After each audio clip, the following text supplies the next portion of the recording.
Good evening and welcome to Columbus North High School for tonight's Class 6A Sectional 8 championship game between the Center Grove Trojans and the Columbus North Bulldogs. Hello everyone, I'm Kevin Conrad along with Rick Embry in for Ted Kitchell tonight. And Rick, big storyline tonight. Not only is this a big game for the Trojans and the Bulldogs, but the weather. Here at game time, we're around 26 degrees with the wind chill. What a difference a week makes, Kevin. Last week we were talking about mid to upper 60s during game time, and now it's 36 wind and wind chill of 26 degrees. So that's obviously going to be a big part of the game, but both teams are in it, and you just have to adjust and be mentally strong. Our pregame show tonight being presented by Duke Homes, and the Trojans and Bulldogs both will have to battle the elements tonight here in the Czech Sectional Championship game. What we'll do, we'll take a break, and after the break, we'll be back with Center Grove head coach Eric Moore to preview tonight's Sectional Championship game. This is Center Grove Trojan football.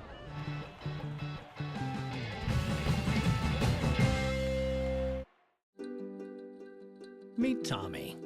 Tommy's not sure which sport he will play in high school someday.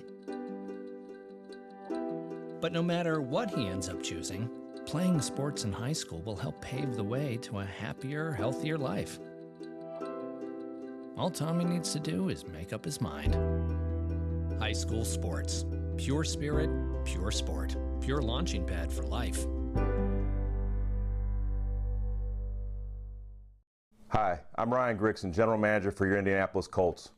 I would like to welcome all the players, coaches, and communities to this year's IHSAA State Football Finals. As a former Indiana high school football player, I understand the sacrifice and commitment it takes to achieve success on and off the field. The tradition of Indiana high school football has grown immensely, and the Colts are proud to lead the way. I would like to wish all the teams the best of luck and a safe end to your journey of becoming Indiana State football champions.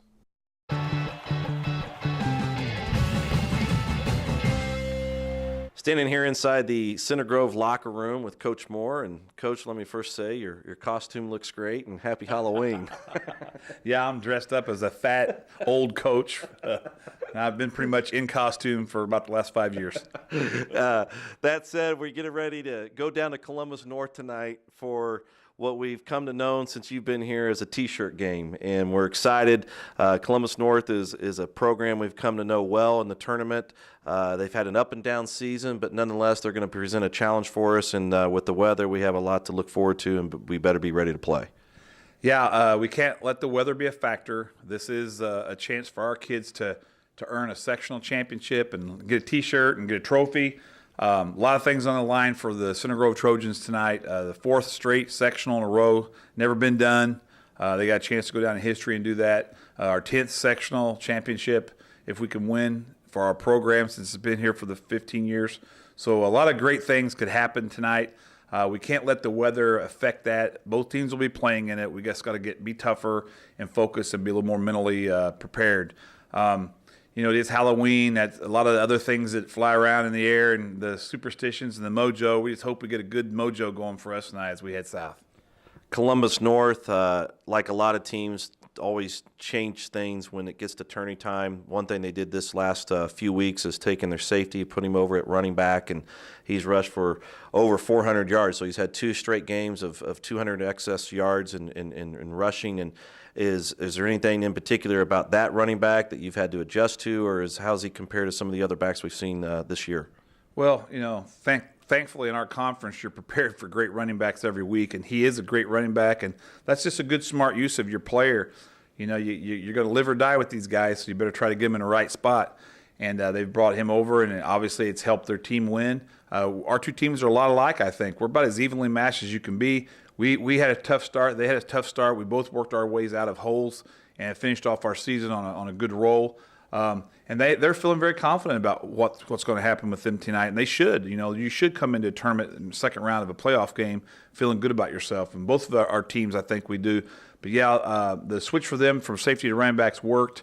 We're just going to do what we always do. We're going to worry about Center Grove. We're going to worry about our kids fitting on defense and hitting and playing good physical defense and covering the appropriate people. And we're going on offense. We're going to try to run the ball and make first down a big play and see what happens in the air. We don't know with the weather how much either team will be able to throw it or not throw it tonight. Who knows? Really don't care. it is what it is. Let's just go there and play football. So much to be excited for when it comes to Center Grove football these days. You've been so instrumental in building this program. As you said earlier, we got our 4th straight sectional championship, an opportunity to win tonight, something that the seniors can go out of here saying that's never been done before. Tomorrow is the 2nd largest craft fair in the state of Indiana that the football runs, which is something that we've put on, and you've been instrumental in that. Our Bantam League, the grassroots, has the championship of Border Wars tomorrow. We have 3 teams playing and then have an opportunity to win a championship. And then Sunday culminates the JRT season, our travel team, where they play for a state championship. And you've had something to do with each one of those things, and it's got to be exciting to see this program over the last 16 years grow and be able to have a weekend like this one. Yeah, well, first of all, it takes a whole community to do what you just stated. And guys like you and other people that work so hard, and from the grassroots level to the high school level, you're just one of the few people that are old enough to have a kid in high school, a couple on the high school team, a couple on the JRT team, and also as the elementary kid. So good luck there. It's a real football junkie weekend. Yeah, you can see elementary school play, Bantam League play, JRT team play, our high school team play tonight. I hope you can bundle up and try to stay warm. In the meantime, if you need a break, you go in the Vandermeer gym and buy some crafts from the craft fair. That craft fair is unbelievable. It's one of the biggest in the Midwest. It has more booths than you can imagine. If you can't find a good Christmas present there's something wrong with you. Great for me. I can watch film and do Christmas shopping without getting in my car. Can't be a better weekend for me than this. One thing's for sure, the weather's not going to be great tonight. It is Halloween, so there's a good chance we won't have as many fans come out. Make sure you tune in to centergrovefootball.com if you can't make it to watch the simulcast live. Coach, it's an exciting time period. We can't wish you enough luck. Go get that 4th straight championship of sectionals in a row. Let's just focus on what we can do. Don't worry about the weather. And happy Halloween out there. Trojans are undefeated on Halloween. I just thought I'd let you know that. Go Trojans.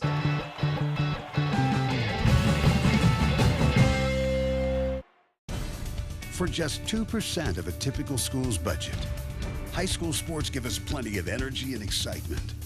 For just 2%, they also give us young people whose leadership and commitment to excellence will pay big dividends in our community for years to come.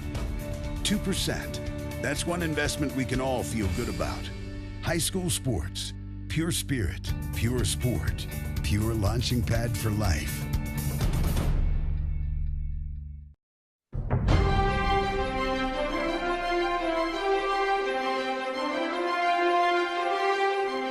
The game of football is about sportsmanship and playing by the rules. Remember, during today's game, the rules rule. In the game of football, as in life, respect is key. During today's game, respect your teammates and opponent. Play like a champion, practice sportsmanship. The IHSAA and the Indianapolis Colts believe respecting your teammates and opponents is key to on-field success. During today's game, play like a champion, practice sportsmanship.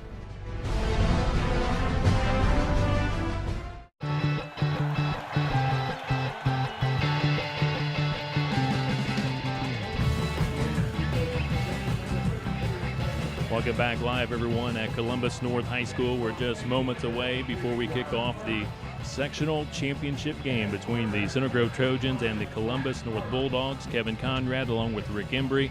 We welcome you to Trojan Football, the 43rd annual IHSAA State Football Tournament, proudly presented by the Indianapolis Colts. And again, game time temperature 36 degrees, but with the wind chill 26 degrees. And at the moment, some rain here at Columbus North. And Rick Embry, this is a field turf, so the footing should not be a problem. But when you have wind and rain, it becomes difficult to pass the ball, and also the kicking game as well. Yeah, and that's why we talk about throughout the year teams that pass a lot really have to be careful, because you know you're going to run into at least one of these weekends through the state tournament run in October and November, especially not knowing what the wind is going to do, not knowing what the temperatures are going to be in Indiana. One week it might be 75, or at the start of the week like this week it was 80 degrees, and now we're looking at a wind chill in the teens probably by the end of the game tonight. So you have to be able to run the ball, and both of these teams have done that effectively, especially the last few weeks for Columbus North. Our pregame show is being presented by Duke Homes. Duke Homes in its 28th year of business, and Duke Homes continues to place its focus on its roots, producing and developing the best home sites and homes in central Indiana.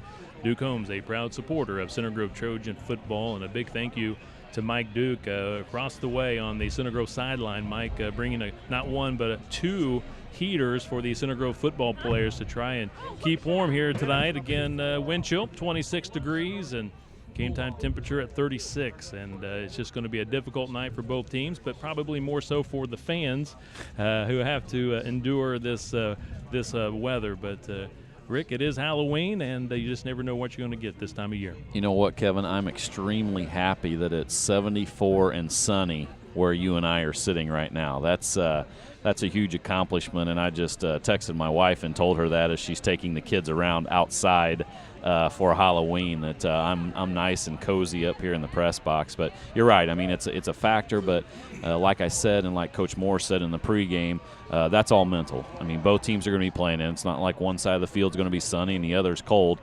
You both have to be mentally tough to play in temperatures like this, and you can't let that affect your performance on the field. We see on the far sideline the Center Grove Trojans in the white uniforms tonight running on to the football field, trimmed in the red. I know Coach Moore, he loves the white uniforms. They have played extremely well in those white unis. And for the Trojans, for those that are trivial type people, the Trojans under Coach Moore on Halloween night, Rick, 2-0. And both of those wins for Center Grove on the road. You go back to 2008, Center Grove won big at Bloomington South, 56-14, and in 2003, Center Grove won at Terre Haute North, 14-7. So again, the Trojans under Coach Moore, 2-0 on Halloween night, and of course we know also well what happened in 2008. Center Grove went on to win its first and only state championship in football. Yeah, that sounds like one of those stats that drives my wife nuts when she's watching a game and somebody talks about what their record is on Thursday afternoon when the temperature's under 45 degrees and it's raining outside. But Coach Moore obviously knows that because he talked about that in the pregame. But credit to the tradition and the that he's brought to the program. The fact that this is the opportunity for him to win his 10th sectional championship, 4th in a row for Center Grove, something that's never been done at the school before, is a huge testament to the program that he's built. Coach Moore in his 16th year at Center Grove. 6-game winning streak coming into tonight's game, 7-3 on the season. Finished up 4-3 in the MIC this year. Center Grove has won 9 straight sectional games. 3 consecutive sectional titles, so Coach Moore and the Trojans going for the four-peat tonight. In the final Class 6A state poll, Center Grove and AP poll number 6 and number 5 in the coaches poll. The head coach for Columbus North, as we see the Bulldogs about ready to run down the sideline. Coach Bless in his 15th year, 98 wins, 72 losses. The Bulldogs on the season 5-5. Last week, the Bulldogs went on the road, beat Jeffersonville 30-20. Jeffersonville only one loss on the season, but Columbus North went down there and took care of business. And you look at the series between these two teams the past 30 years, Center Grove has won 11 and lost only 3. And the last meeting between these two teams, you go back to 2012 in the sectional championship at Center Grove. The Trojans won big that night, 42-7. And Rick, again for Columbus North, sticking with the Bulldogs. Coach Bless runs a great program here at Columbus North, a very prideful program. I know years ago, I think it was 2007, he came to Center Grove, upset the Trojans, went on all the way to the Final Four, 1 game away from the state championship. So he has done a marvelous job with this Columbus North program. Yeah, and you look at their team this year, Kevin, they started the season out 3-5, and then they had to play 2 ranked teams. So they had to play Southport, who was ranked number 8 at that time, beat them, and then they turned around last week and had to play number 9 Jeffersonville and won that game. So he's got them peaking at the right times. Not coincidentally, it coincides their 2-game winning streak against ranked teams with the moving of Mitchell Burton from safety to running back. So in the last 2 games, making that move, Burton's ran for over 200 yards both of those games, 442 yards and 6 touchdowns in 2 games. So he obviously saw something out of Burton, moved him to the tailback position, talks about him having running hard and giving them something that they lacked before. So he made that adjustment late in the year. It's obviously paid huge dividends for them, and they're a confident bunch coming into tonight's game. Captains meeting at midfield as the rain picks up here at Columbus North. Again, we're right around 36 degrees, wind chill at 26. Halloween night here at Columbus North for the sectional championship. And that's going to wrap it up for our Duke Holmes pregame show. It looks like Columbus North deferred to the second half, and the Center Grove Trojans will receive to begin tonight's sectional championship game. And Rick, you look at the wind, and here in the first quarter, the Trojans will be going against the wind. It's coming from the northwest, so it's kind of blowing away from us toward the Center Grove Trojan fans on that far side of the field. Well, and as we get ready to kick off here, the rain/sleet started coming down even harder, so it's going to be very difficult to throw the ball. I don't see a lot of down the field throws that's going to happen tonight. You might have some boot passes or dragging the tight end across the field or having the fullback come out of the backfield for those type of passes, but you're not going to probably throw the ball significantly down the field. But both teams are mainly running attacks. I mean, Center Grove obviously has been dynamic on the ground the last few weeks, with Max Norris leading the way along with Titus McCoy out of the backfield, and Columbus North with Burton stepping up huge in these last couple games have been running the ball effectively as well. Opening quarter being presented by Center Grove Aqua Systems. Located on State Road 135. Stop by, let their friendly non-commissioned staff help you get your questions answered, or give them a call, 317-889-6829, or visit them on the web at ilovemywater.com. Center Grove Aqua Systems, our first quarter sponsor, and this game is underway. A line drive kick. It's going to be taken at the 10-yard line by Trevor Holt.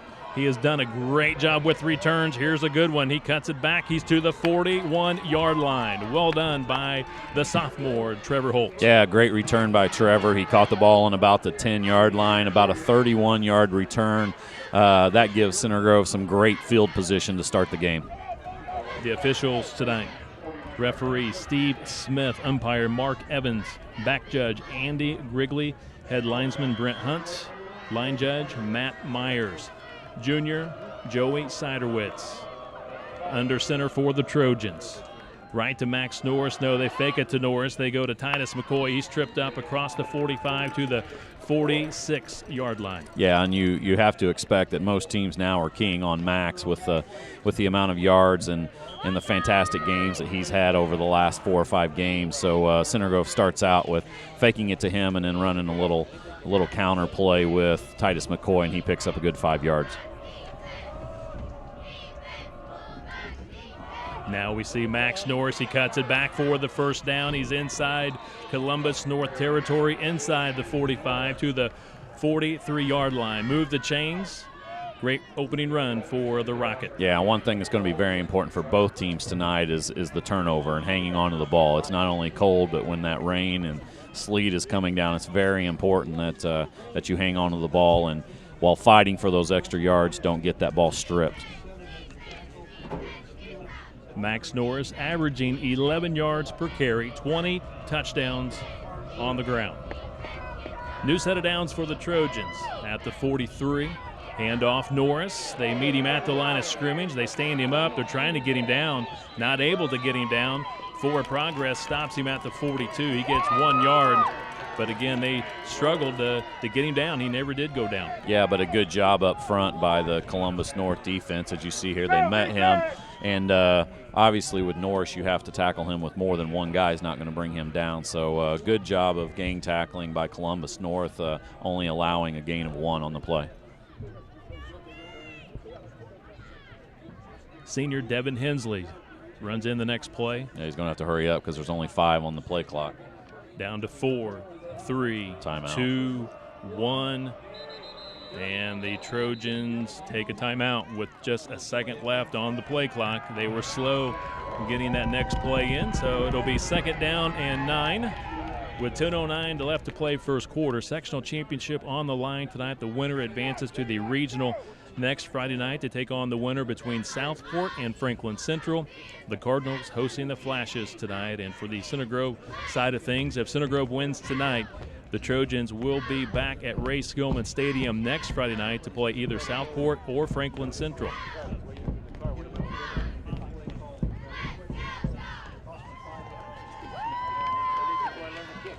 Still a pretty decent crowd over on the Center Grove sidelines, Kevin, as you can see on the camera flashes over that way. A lot of people very bundled up with the umbrellas as well as hats and everything else on this very cold, very chilly, very rainy, nasty night. Let's see what Coach Moore and his coaching staff dial up here on 2nd and 9 at the Bulldog 42-yard line. Opening drive of tonight's sectional championship game. Double wing back for the Trojans. McCoy in motion. Handoff. Max Norris. And he plows for the first down and a whole lot more. Touchdown, Rocket.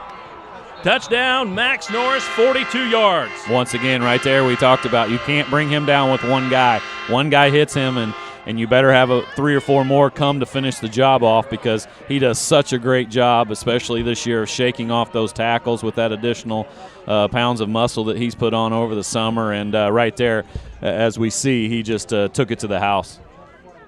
Nathaniel Snyder will try to kick into this very stiff wind. PAT kick's not going to be easy tonight, kicking to this end of the field, and Snyder makes it look pretty easy. 7-0. Center Grove strikes first, leading Columbus North with 9:59 left to play here in the first quarter.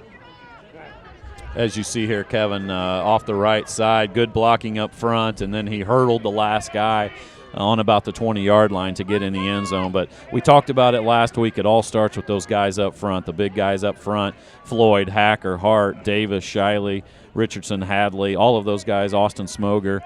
Those guys are the ones that clear the holes, and then once he gets 7 or 8 yards down the field, all it takes is for him to either run over somebody or make one move, and he's gone. And once again, Max Norris gets Center Grove on the board early. Max Norris, 21 rushing touchdowns. Again, averaging 11 yards per carry coming into tonight's game. And that's the kind of start that Center Grove wanted to get. You never want a team that comes in feeling pretty good about themselves, winning a couple games against ranked teams, to hold you early or get a lead early. And Center Grove did a good job of marching the ball right down the field on their first drive after the very good kick return by Trevor Holt. Nathaniel Snyder, 42 touchbacks out of 59 tries, and this one's going to be that sky kick, again kicking into that stiff wind. Good job by Columbus North to call for a fair catch at the 29-yard line. Patrick Sheehan, I believe, was the gentleman that called for the fair catch for the Bulldogs. First time we'll see the Bulldogs tonight offensively. They'll set up camp at their own 29 with 9:59 to play here in the opening quarter, trailing 7-0. Quarterback is sophomore Tristan Perry, 6'2", 180 pounds. We have a flag down as the Bulldogs run to that far sideline. Some pretty good yards on the edge, but again, we'll see what the flags are all about. Yeah, that was a pretty good run right there by Mitchell Burton. Picked up about 6, but I think that one's going to come back, either a legal motion or false start by the offense. And again, Rick mentioned before the broadcast or the game started about this Mitchell Burton. He had played safety. They've moved him to the halfback position the last couple of games, and he's been very, very effective. Well over 400 yards rushing. He's 6'2", 180 pounds. He's a sophomore, and Rick, I think it just really gives them a different look here offensively with Burton in the backfield. Yeah, and you can tell they're two out of the 3 biggest offensive outputs for the year are in the last 2 games, and their other one was in the first game of the year. But they obviously have had a fantastic effort by Burton over the last 2 weeks, and it'll be interesting to see how he's able to run against the Center Grove defense. Penalty against Columbus North. They'll drop the football at the 24-yard line. It'll be first down and 15 for the Bulldogs. Perry from the gun. Looking across the middle, knocked down. Great defense by Adam Lutgreen, the senior linebacker, leading the Trojans in tackles this year. Yeah, and if you look at Columbus North's offense and the entire team, really they're pretty young. The quarterback is a sophomore, Tristan Perry, who threw that pass, and then Burton is a sophomore as well. They have a starting offensive lineman that's a sophomore, so a pretty young team, but they're led by those sophomores on offense. 2nd and 15, mishandled the football. Again, a slick football. Ball security will be critical tonight, and Perry tried to wind up to make a pass to that far sideline, and as he did that, Rick, the ball just slipped out of his hand. Yeah, pretty interesting choice for Columbus North. After Burton got that 6-yard gain, albeit it came back on a penalty, they've chosen to go out of the shotgun the last 2 plays and have lost an additional 5 yards, so that's 3rd and 20 now, deep into their territory. Yeah, he recovered his own fumble, so a loss of 5, 3rd and that 20, was tipped. and tipped at the line of scrimmage by the Trojans. Javon Swan being congratulated, so I'm wondering if that might have been Javon that got the big hands up to knock that one down, or at least deflect it. Yep, I absolutely think it was Javon doing that. But, I mean, a lot of times coaches look and say 1st and 20, we immediately got to throw the ball, whereas an effective 6 or 7 yard run on 1st down, and you make it a little bit more manageable on 2nd and 3rd. And Columbus North just decided to throw all 3 of those downs, and Center Grove was able to hold them, and now they should get very good field position again. Junior Mitchell Essex done a great job this year punting for Columbus North, averaging 37 a punt. This one's high but not very deep, but he'll get nice roll. Nice roll all the way on the other side of the field in Center Grove territory at the 40-yard line, and the wind helping the ball roll a little bit. Yeah, about a 45-yard punt, and about 15 to 20 of that was off of the roll. But Center Grove still takes over with very good field position, getting the ball on the 40. Last time they started on the 41. Opening quarter being presented by Center Grove Aqua Systems. Trojan, second possession of the night, 8:51 to play. First quarter, Titus McCoy chirped up at the line of scrimmage. Opening drive, Center Grove scored on Max Norris's 42-yard touchdown run. Good job by Columbus North right there on that first play. Titus going around the right side, and as we've seen before, he's very selective and does a good job of being patient, finding that hole, and Columbus North did a good job of plugging that hole up. 2nd down and 9. Max Norris sidesteps a tackler or 2. Gets it to the 46, maybe 47-yard line. He just sidesteps some traffic, Rick. Yeah, here, as you see, up the middle, and then he decided to make one cut there, and then Columbus North did a good job of gang tackling him there. Still picked up 5, and that'll bring up about 3rd and 3 for Center Grove. 3rd and a long 3. Hensley splits out to the right side as it continues to rain here at Columbus North. 7:45 to play, opening quarter. Center Grove looking for that first down. Titus McCoy has the first down. He's inside Columbus North territory, out of bounds, just short of the 40-yard line. Great blocking out front for McCoy. Yeah, great blocking. They ran a little jet motion action, gave the ball to Titus, and there's Max Norris out in front of him. One thing that Coach Moore has talked about repeatedly is not only has Max been fantastic running the ball, but he is one of the best running backs that he's ever had before, and he got out in front of Titus on that jet around the right side. Titus patient as always, and was able to pick up a first down and more. Also number 5, Devin Hensley, the senior, split in out front, doing a great job blocking down the field. Daggett's first run of the night to the 25-yard line. Another first down for the Trojans, and boy, Daggett was just running angry that time for the Trojans. Well, and it helps whenever you have Max Norris as the decoy, because immediately they start going, keying on him, and then you're able to bring Daggett cross off of that, and he picked up a big gain as the flurries start falling, Kevin. I would say we've gone from rain to snow, flurries, whatever you want to call it, a wintry mix here at Columbus North on Halloween night. Center Grove, new set of downs at the Columbus North 25. To the rocket, Max Norris. He plows to the 20, moves the pile. Picks up 5 yards.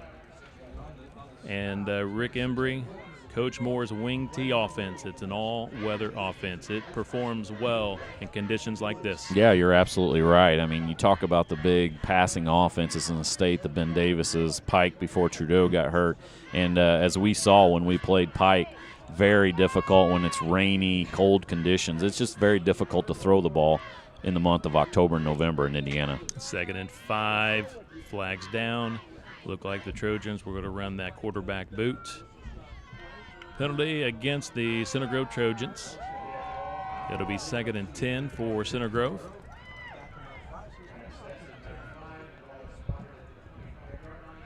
Rick, we mixed it up a little bit tonight with the pregame meal, going with Brazzini Pizzeria, a little bit of pizza tonight. Those pieces were about as big as my head. So, I mean, I had to fight Bo Barrett to see how many pieces he was going to eat. I think he ended up with like 4 or 5, so he's probably got some extra running to do tomorrow morning. Siderwitz. The run. Going to run the football, and he runs out of bounds at the 18, 19-yard line. They'll mark him at the 18. So a great job by Joey Siderwitz. A lot of times he'll roll out and look to pass, but this was an all-out run. Yeah, and got to mention number 79, Jacob Shiley, 6'3", 255-pound right tackle. He's the one that pulled out in front of Siderwitz, and that's something that we've talked about since the start of the year. Joey is very, very fast on his feet, and we've wondered if he was going to run the ball a little bit more than he has, and he picked up a 6-7 yards on that. 3rd and 13, back to the ground game with Max Norris. He has the first down. He plows inside the 15. They finally bring him down. They pull him down at the jersey. 12. Yeah, they rip on his jersey. He gets to the 12-yard line, and it's going to be another Center Grove first down as we hear the horn across the way from the Center Grove faithful. Again tonight, we know a lot of people home watching tonight's webcast versus being here in person. It is just a miserable night here at Columbus North, but I do applaud and the fans across the way that made the trip down here. It's still 74 and sunny inside here, Kevin. Let's not forget that. McCoy in motion, takes the handoff, looking for the end zone. Oh, he's in. Oh, I thought he was in. I They're going to mark him at the 1. I thought he did that John Elway. Yeah, we got to see this on replay because it sure looked like he came down on top of it. As we see, here comes kind of like a helicopter propeller. I thought he he's on he was top on top of of that the guy, defender. and then went into the end zone. So that's a touchdown. Give it right back to McCoy. He deserves the touchdown. That's where high school needs that. Throw the old red flag, the challenge flag. 1st and goal for the Trojans. Siderwitz keeps it. He's in there. Touchdown, Center Grove. 13-zip, 5:14 to play. Opening quarter, sectional championship game.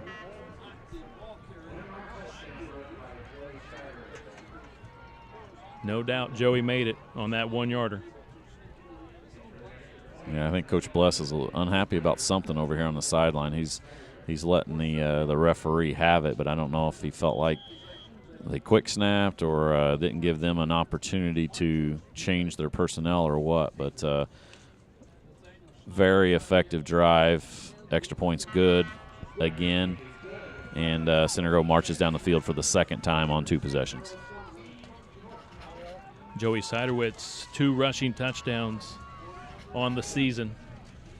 And again, it appeared that Titus McCoy scored on the previous play. Again, he did not, from our vantage point, hit the turf. He actually landed on top of one of the Columbus North defenders and fell into the end zone, but the end result is still the same. 7 points for the Trojans. They lead at 14-0.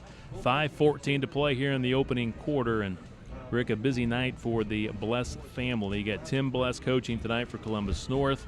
His brother Mark Bless hosting Ben Davis tonight as Mark coaches at Avon.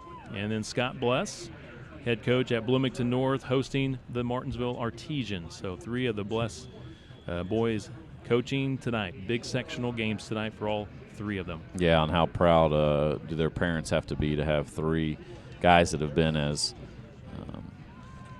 fantastic coaches as those 3 have been, and have all of them playing in sectional finals tonight. Sky kick to that far sideline, just inside the 20, and great pursuit by the Trojans. Maybe 6 to 7 yards on the return. Yeah, I think Jackson Holt was one of them on that tackle there, along with number 35 for Center Grove. Center Grove off to a great start. Both sides of the ball. Offense very efficient. Defensively, the Trojans forced the Bulldogs to punt deep from their own territory on their opening drive. Yeah, very, very important drive for Columbus North here. You do not want to give the ball back to Center Grove without putting points on the board here and getting yourself even to a bigger hole early in the game. Perry from the gun. Goes to that far sideline, nearly picked off by Devin Wilson, the junior right defensive end. Had it in the hands, almost had a pick and maybe even a pick six. Yeah, he threw that right into his hands. And once again, curious decision not to have Burton carrying the ball. He's touched the ball one time, had 6 yards, came back on a penalty. But ever since then, they've been back in the shotgun formation without Burton in there. Rick, Columbus North here in this opening quarter going with the win, so maybe that's why they're trying to get the passing game going here in the first quarter. And now screen pass sniffed out beautifully by the senior Zach Hart. Not much there at all. Losing yardage will be Columbus North on the play. Yeah, fantastic job by Hart of fighting off that block. As you see, he got off of that and tackled the wide receiver for Columbus North for a loss of about 2 yards, and another 3rd and long for Columbus North. 3rd and 12 is the call. Again, they're going with the win, so they're trying to get that passing game going now because in the second quarter they'll be throwing into the win.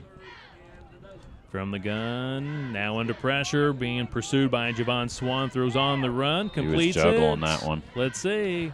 They're going to say he caught it. Be short anyway. At the 35. He's going to be 2 yards shy of the first down. Looks like now they're going to put it at the 34, so 3 yards short of the first down. And here comes the punt team. Essex will punt it away for Columbus North. He had a 45-yard punt in his first try tonight. Most of that with the roll. Defense needs to be smart here. Watch the ball. Make sure you don't jump on the hard count. And then obviously play it a little bit more safe and make sure that Columbus North doesn't try a fake. Devin Hensley back deep for the Trojans at the Center Grove 35 to return this one. Essex under pressure. He got knocked down, but by his own guy. Yeah, no flag. And Hensley just fumbled. Hensley fumbled, but the Trojans get on it. It is recovered by one of the Center Grove teammates. Can't quite catch the number on the fumble recovery. Tyler Pence, maybe. I saw a 3. See the Pence or 32 Steeb. Good job of getting on that ball. That would have been quite a momentum shifter if Center Grove coughs that up and gives Columbus North new life. But Center Grove recovers. They have the ball on the 32-yard line. Fantastic job so far by the defense. 2 straight drives, 3 and out for Columbus North. Early score, Carmel's up 7-0 on Fishers. Trojans' third crisscross drive of the night, counter crisscross, and he tripped on his own man. I think he tripped on his blocker out front. Yes, he did, because there was a hole, and I think that was Heinrich out in front. Heinrich, number 97. There was a hole there for Daggett. He was just cutting back where the hole was, and I think if he doesn't trip right there, he probably has a good 6 or 7 yards.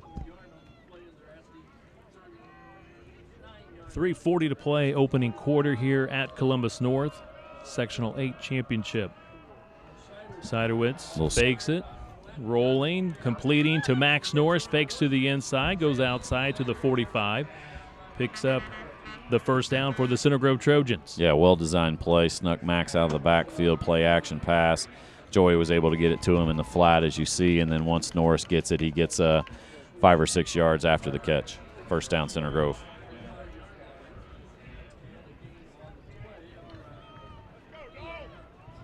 New set of downs for the Center Grove Trojans at the Center Grove 45-yard line.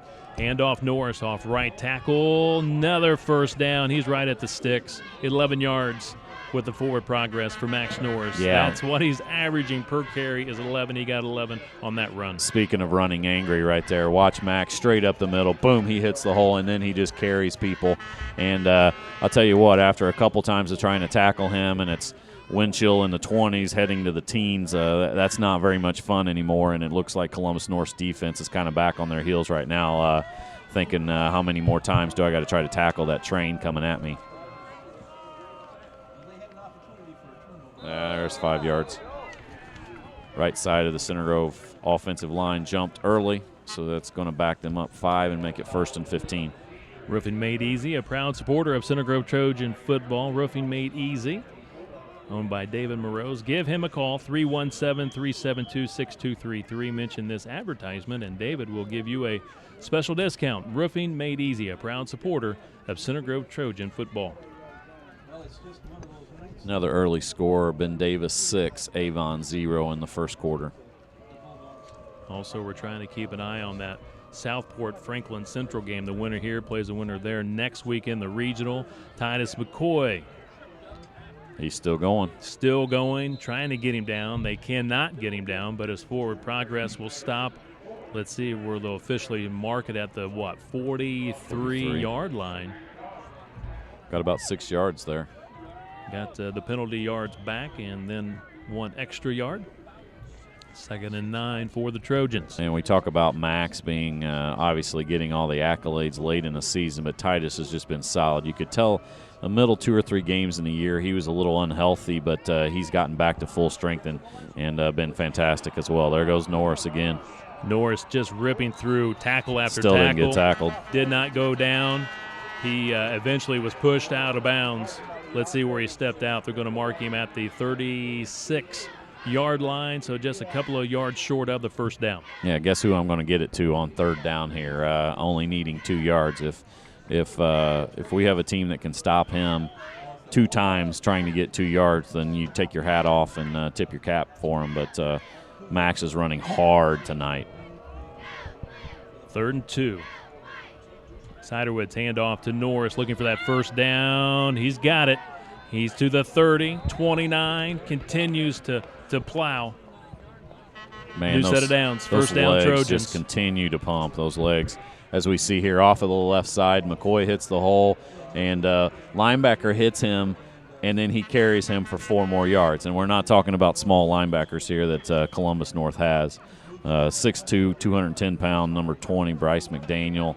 One of their linebackers, middle linebacker, and Norris is just running through those tackles. 1:40 to play, first quarter. On first down, Trevor Holt, sophomore, tries to get outside. Nice and tackle. He is wrapped up inside the 25. A flag on the edge. It could be holding. Well, let's see. They're going to throw it right at around where the tackle was made. The head referee, though, indicating holding against the Center Grove Trojans. Which is interesting because Holt was past the play, so but yeah, he called it right at after the 7-yard gain, so only a loss of 2, but that negated a nice run by Trevor Holt around the right side. Republic Services, a proud supporter of Trojan football. It's not just what we haul away, but the value we add to your experience and your bottom line that makes the difference. When you add proactive thinking and industry expertise to reliable service delivery, it's easy to see why Republic Services has become one of the strongest waste and recycling companies in the nation. On 1st and 14, taking a shot to the end zone. Got him. Oh, he dropped it. Oh, he dropped it. He was open. Looked like he had it in the hands for a moment, and then it popped out. That's Devin Hensley, who nearly came up with a miraculous touchdown catch. Yeah, we don't see that very often. What a well-thrown ball by Joey Siderwitz. He put it right where it needed to be, and Hensley normally catches that one, and I don't know if the obviously the rain and sleet might have affected that, but what a well-thrown ball by Joy, well-disguised. Hensley just went right down the field, right down the middle, and he put that ball right there, and unfortunately Hensley could not catch it. On 2nd and 14, Daggett hits his own blocker on the edge. Zach Smith lead blocking. He gets it to the 26-yard line. Still short of the first down by quite a bit. Yeah, that's going to bring up about 3rd and 7 for Center Grove. Obviously a big possession for Columbus North to try to stop Center Grove. I would imagine this is probably 4-down territory for Center Grove. I don't anticipate him trying to kick a field goal from 35 to 40 yards into a crosswind like there is. So I would expect if Center Grove does not make it on this down, you're just trying to get 3 or 4 yards and make that 4th down manageable. Down to 1 on the play clock. Max Norris hit at the 25. And let's see if Center Grove lets the clock run out for the quarter, go to the other end, get the wind behind their back, and try a field goal. We shall see. At the moment, the clock runs. Coach Moore could let the clock run out, and if he does, Center Grove can go to the other end of the field and try a field goal. But knowing Coach Moore, I think on 4th and 6, I don't think he's going to go for a first down. I don't think he's going to go for a 42-yard field goal, because even though he might have the wind at his back, it's still a crosswind. You have a snap into the rain. That brings us to quarter number 1 at the end. Center Grove in front 14-0 over the Columbus North Bulldogs. We'll take a break. This is Center Grove Trojan football.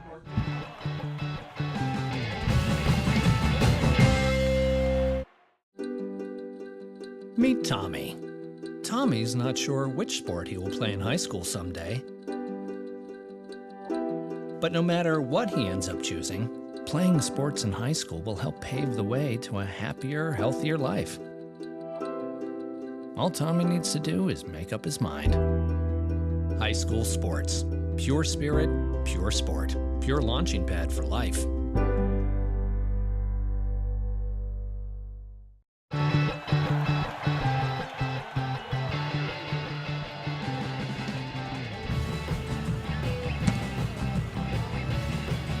Welcome back to Columbus North High School. A chilly night for football.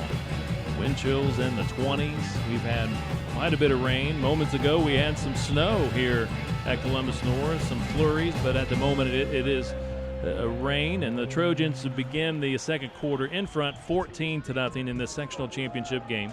It's 4th and 6 at the Bulldog 25-yard line, and Siderwitz will go in shotgun formation. No Max Norris in. Flips it out there to Titus, wide open. Titus McCoy easily gets the first down. He was wide open, Rick. No one picked up Titus McCoy. Yeah, just broke him out of the backfield, as we'll see in the replay here. Titus was open. They brought the linebacker.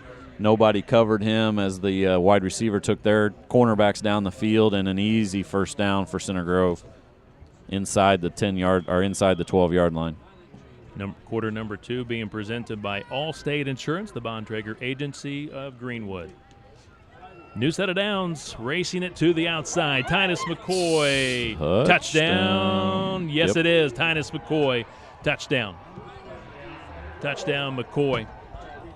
He was able to just get inside the pylon. 12-yard touchdown run for the sophomore. Yeah, fantastic job of running around the side. He got the corner sealed by the offensive lineman, and he just snuck inside the pylon for another Center Grove touchdown. Dominating performance so far by the Trojans. Center Grove now 3 different players scoring tonight. Max Norris scored on the opening drive, 42-yard run. Joey Siderwitz, the junior quarterback, scored from 1 yard out. And now Titus McCoy gets in on the action with a 12-yard touchdown run. And Snyder adds the extra point kick to make it now 21-zip, Center Grove. Yeah, and credit that offensive line again. Out on the right side, he was able to peel that corner for Titus, and Titus just made one little move to the outside and then snuck inside the pylon for Center Grove's third touchdown in a little bit over a quarter. The Greenwood Texas Roadhouse prides itself in providing each and every guest with legendary food and legendary service from their legendary team every day. Texas Roadhouse signature menu items include fall off-the-bone ribs, hand-battered chicken critters, tasty chicken dishes, seafood selections made from scratch, side items, fresh baked bread. I know that's what bingo, you hit it. That's what if Rick you didn't likes. say the rolls, then if you don't put legendary in front of those rolls, Kevin, then you need to get a new job. I'm sorry. And their hearty hand-cut steaks. The Greenwood Texas Roadhouse, a proud supporter of Trojan football. The Embry clan usually goes through about 15 to 20 of those rolls every time we roll through the good old Texas Roadhouse. Heck, they might be losing money on you guys. Snyder will kick this one almost to the end zone. It drops into the end zone. I believe once the ball, no matter where it's touched, if it goes to the end zone, it's an automatic touchback. So the Columbus North Bulldogs will have it first and 10 from their own 20 with 11:46 left to play second quarter, trailing 21-0. And Rick, offensively, the Bulldogs just not able to put anything together in that opening quarter. Yeah, and it's good to see Burton back out there. I was wondering if he's hobbled by something on that first carry or what, but we haven't seen him since that first carry, and he is back there now at tailback. Again, he's been running the football the last couple of weeks after playing most of the season at safety. He's a sophomore, and he's behind his blockers, just trying to find a seam and not able to find anything as the Trojans were able to really they bunched push it this up. one out. Yeah, Devin Wilson, and here comes Hart, here comes Lundgren. A whole host of Trojans did a good job of bunching up that offensive line and causing Burton to try to find something outside, and he got just a short gain on that one.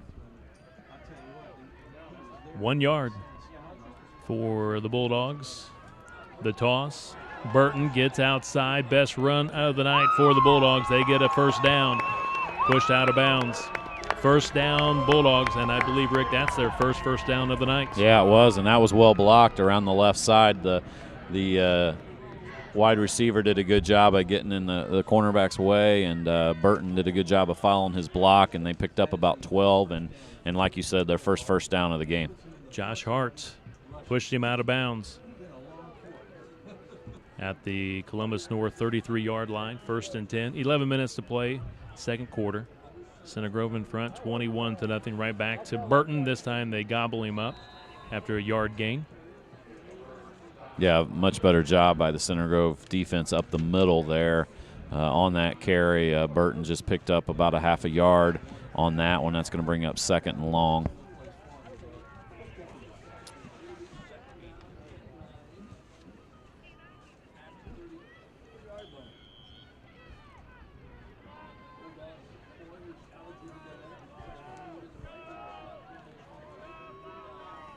Tristan Perry checks the defense.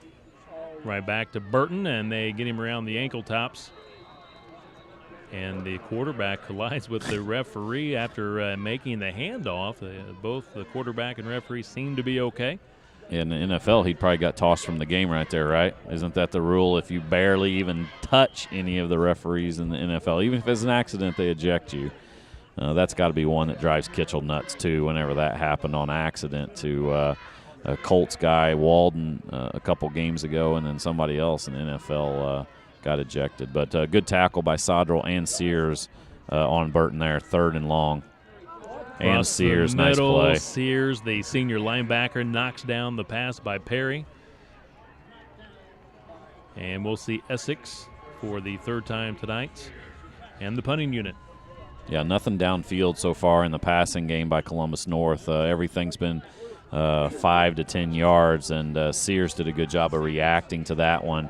Reached his arm around there, and it sort of looks like Columbus North is going for it here.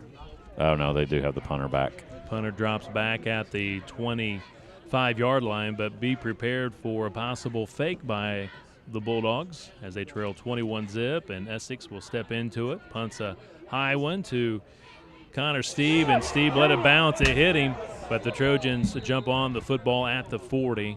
Again, I think the wind playing some tricks on Connor Steve back there. Called for the fair catch and then just didn't quite get up to it.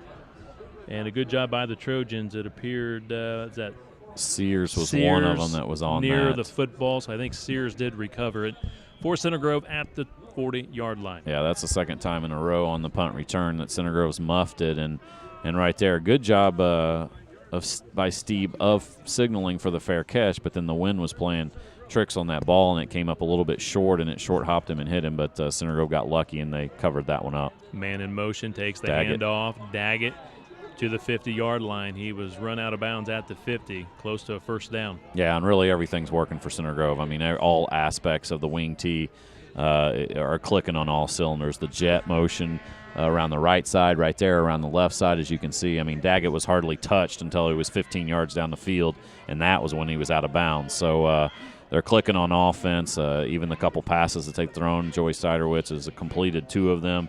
The only one he's not completed was a perfectly thrown ball to Hensley in the end zone that went through his hands. So the offense has been fantastic so far. 9:27 to play, first half. Max Norris haven't called his number and name for a few plays. He gets it to the Bulldog 45-yard line. 5 yards for Norris on first down. Yeah, and I was going to say, and that's one of the ways that you have to tackle Max is to hit him low, and the guy who hit him low for Columbus North, number 12, Mitchell Kelly, is now down. Yeah, he's being looked at the 45-yard line. Again, Max Norris, he just delivers the blow at the end of each and every run. So physical to go with the great speed.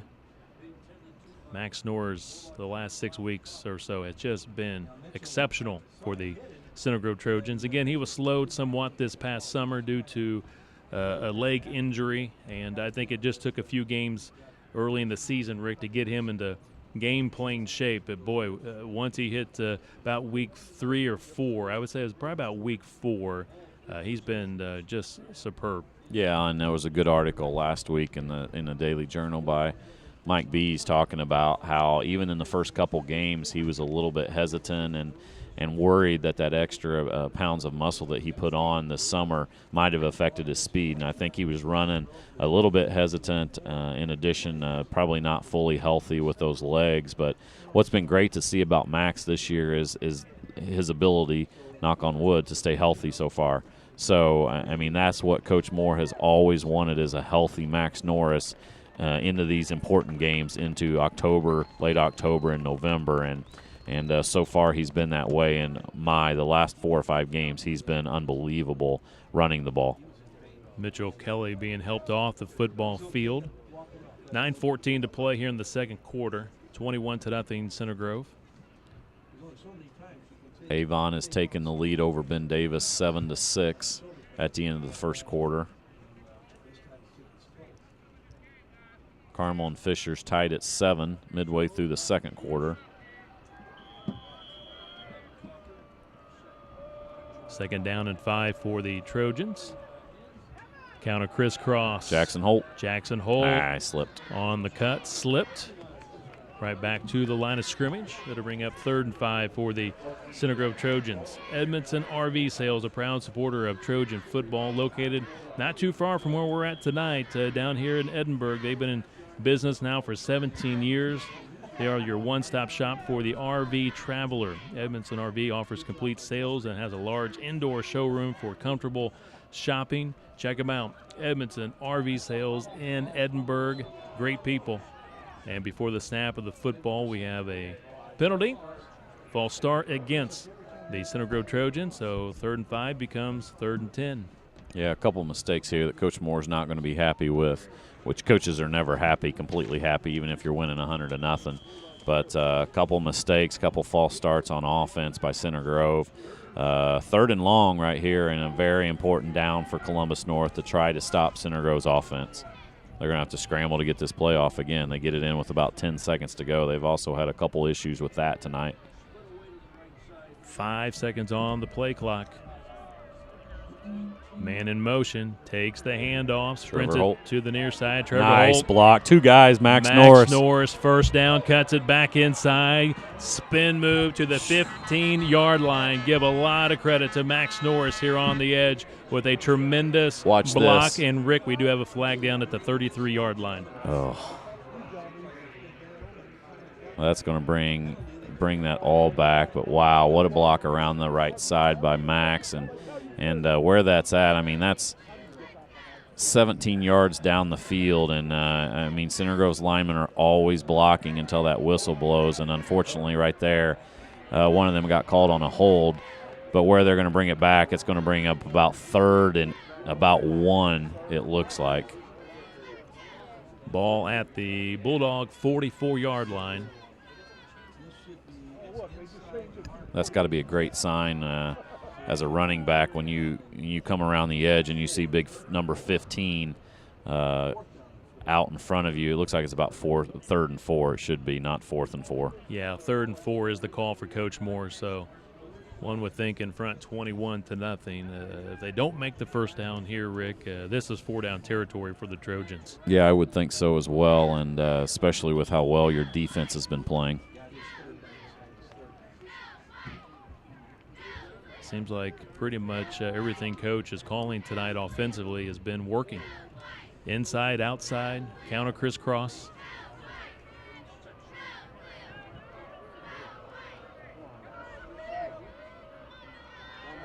Siderwitz fakes the handoff. He wants to throw it. He's got a man in the middle of the football field, but can't quite get it to him. That is Jackson Holt, the intended receiver. Jackson lined up at right wing back, but couldn't quite get it there. And now we'll see for the first time tonight the Center Grove punting unit at 4th and 4. I thought Coach might go for it, but 4th and 4. We'll see the Center Grove punting unit for the first time tonight. Yeah, maybe he just wants to make sure they're pinned back and make them go 80 yards instead of giving them a relatively short field.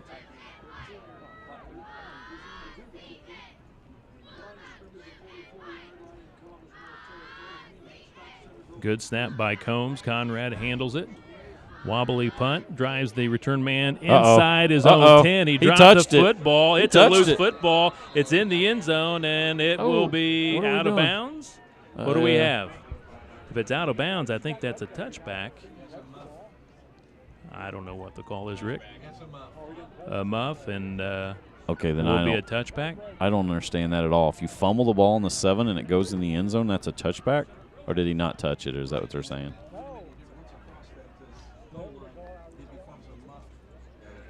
They're going to put the ball at the 20, so it's a touchback. Okay, but they muff it in the NFL. It's a touchdown.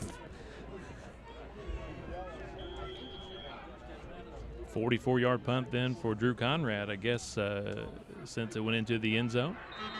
Great tackle in the backfield by Swan. Burton got the ball, and he got tackled 2 yards in the backfield.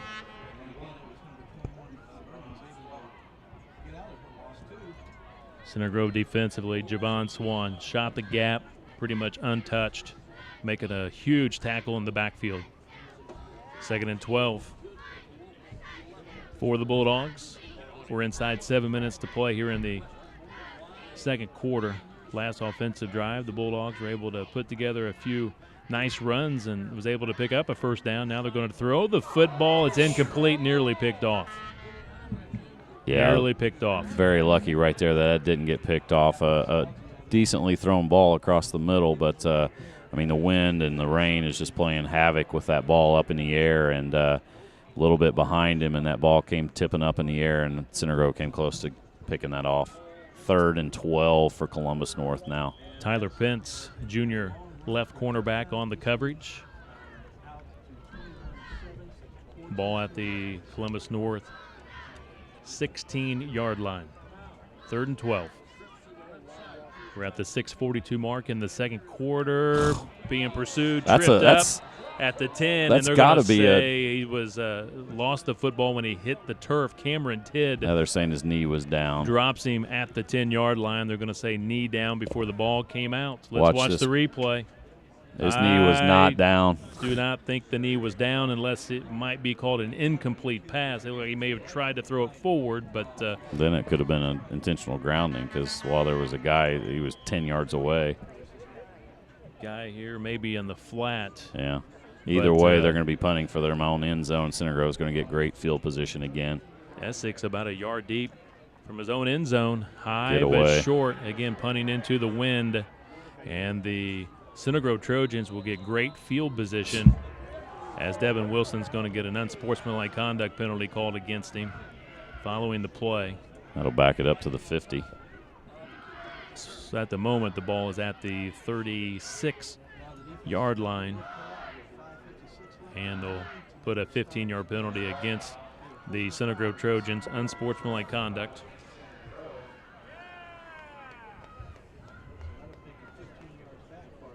.56 to play. First half, all Center Grove 21-0 here in the Sectional 8 Championship. Winner goes on to the regional next Friday to play the winner between Southport and Franklin Central. If Center Grove hangs on and wins this game tonight, they will return back to Ray Skillman Stadium to play either Southport or Franklin Central next Friday night. So with that said, Rick, you go the next step to the Semi-State. Center Grove would be on the road regardless of who wins Center Grove would go on the road for the Sim-State. Daggett bounces it outside. Couple of nice stiff arms and finally run out of bounds near that 45-yard line. Yeah, good job. It looked like he was going to be tackled after a short gain. And Daggett stiff-armed a couple times around the left side, as you can see. 24 once, twice, and then number 7, and he picked up 6 or 7 yards on that. Josh Holt, outside linebacker, 5'11", senior, ran him out of bounds after he picked up 7 yards, 2nd and 3. Daggett in motion, handoff, Max Norris. See ya. First down, looking for the touchdown. Yes, touchdown Max Norris, his 2nd of the night. 44 yards. Absolutely. Look around the left side here. Max takes it. Titus, nice block to clear the hole. Once he get in the secondary, nobody's going to catch him. Touchdown, Center Grove. Max Norris, 2 touchdowns tonight. That one for 44 yards. His touchdown in the first quarter went for 42 yards. So he's over 100 yards again. Last week he only got about a quarter and a half worth of work and had, I think, 85 yards on 7 or 8 carries before he got the rest of the night off. And with the way the offense is clicking tonight, he's going to get some more time off in the second half. Low snap. Good job by Siderwitz to get it down, and Snyder puts it through. 28-0. The Center Grove Trojans shutting out the Bulldogs, and for Max Norris, 11 carries, 135 yards, averaging 12 per carry. Right at his average. A little bit more, but a little bit more. Still an impressive effort. And you got to talk about the offensive line whenever you talk about a running back averaging 12 yards a carry. And, I mean, it's amazing when you look at some of the top running backs in the state of Indiana and even in Johnson County. You talk about other kids that have more yards than he does, but they have kids that have carried the ball almost twice as much as him, and they're averaging 5 or 6 yards a carry. He's averaging 11.5 yards a carry. Allstate Insurance, the Bontrager Agency of Greenwood, our second quarter sponsor. The Bontrager Agency, located at 395 South State Road 135. Check them out or give them a call, 317-888-3200. You're in good hands with Allstate. 5:40 to play, second quarter. Center Grove in front, 28-0. Snyder ready to kick off, but the wind blows the football off the tee. He's going to try and tee it up one more time. I believe you get a couple of tries, and after the second time, if it blows off, I think you got to run a player in there to hold it. Carmel Fisher 7-7. Warren Central scored against Lawrence Central in the second quarter, so they lead 6-0, and Ben Davis is up on Avon 12-7 now. Snyder boots it to the end zone for a touchback.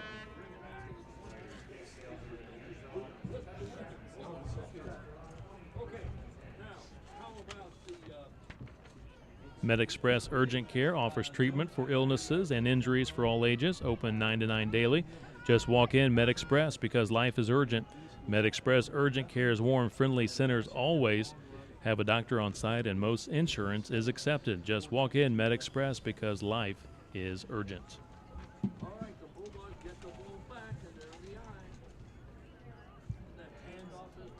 Burton with the handoff flag on that far side in the vicinity of a holding call. Yep. They're going to have the ball backed up to the 10-yard line. Again, a big thank you to Dr. Jim Heck at the White River Family Dental for sponsoring our replays this season. Great addition to our broadcast each and every Friday night. Check out Dr. Jim Heck and White River Family Dental online at greenwoodcosmeticdentist.com. Big thank you to Dr. Jim Heck for doing that this year for us. Yeah, that puts them back, 20 yards. Here we go again. With a penalty, Rick, they're deep in their own territory. They drop the football at their own 10-yard line. Yeah, back in the shotgun as well.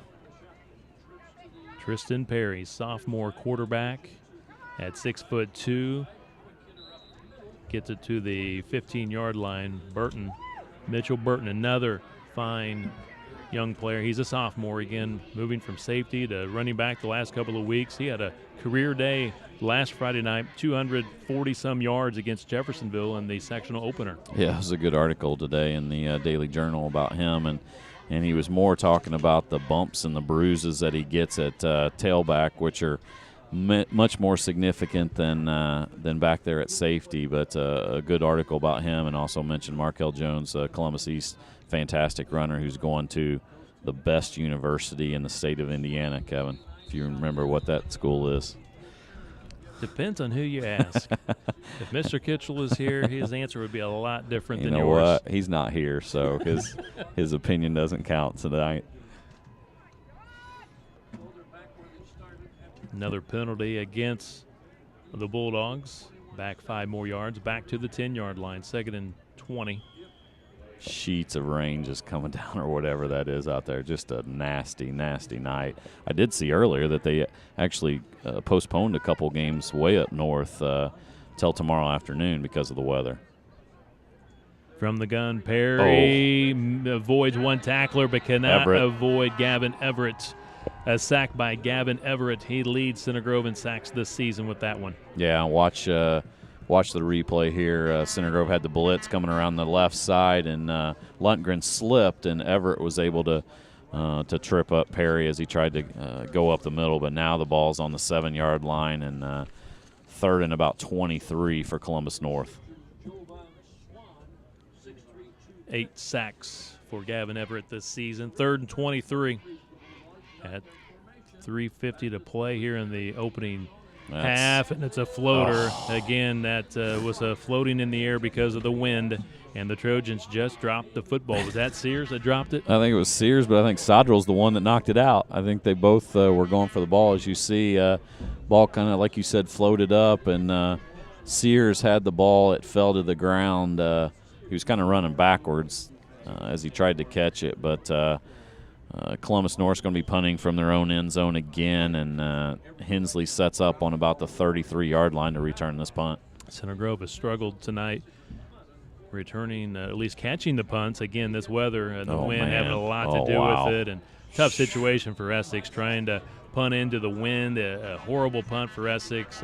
It goes out of bounds. I don't think it got to 11 the 20. yards. So 11 yards on the punt. That one, it looked like the wind blew it off the side of his foot, and that thing went directly right. And Center Grove gets the ball now inside the 20-yard line. At the 17-yard line, Center Grove 1st and 10.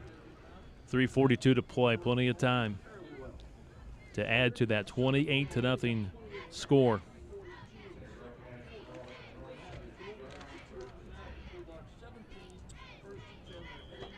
Norris, the lone back in the backfield. The man in motion takes the handoff, trying to get outside behind the blockers. 2 flags. Titus McCoy looking for the end zone. He's in there, but again, a couple of flags down at around the 15-yard line. So this most likely will come back.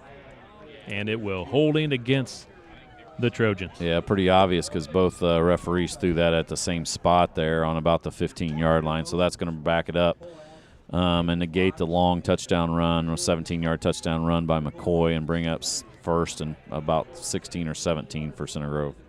Indiana's largest and most respected full-service sheet metal and custom metal crafter is soon moving to Greenwood. Pointer Sheet Metal will relocate from Bloomington to a new state-of-the-art facility in December in the Greenwood area.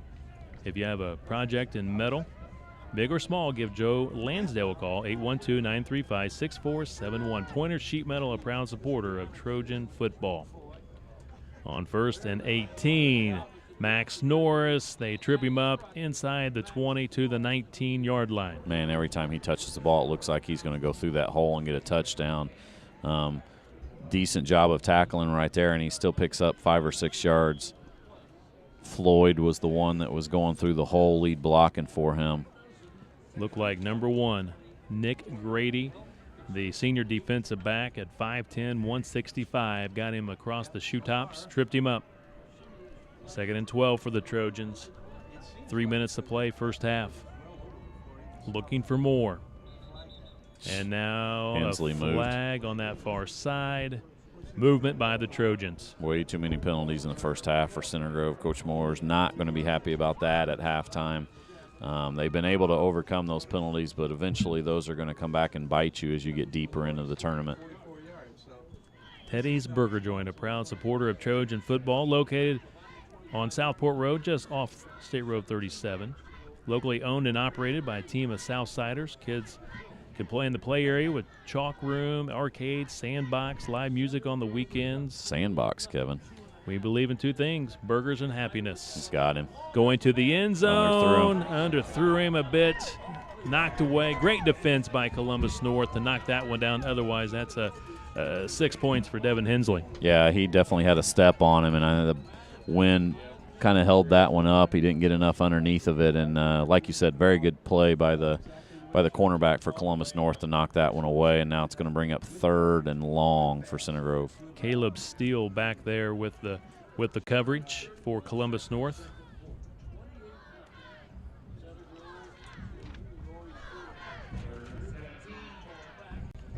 Third and 17.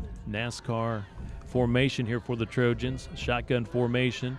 Norris in the backfield, delayed handoff to Norris. Looking for some open space, looking for the first down. Now looking for the touchdown. Touchdown, wow. Norris. Spread him out, hand it off to the Rocket. He'll take it from there. Let's see, what was that, 24 yards? Yeah, about 24 yards. Straight up the middle, spread them out like you talked about, and Max made one guy miss on about the 15, and he was gone, and another touchdown for Norris.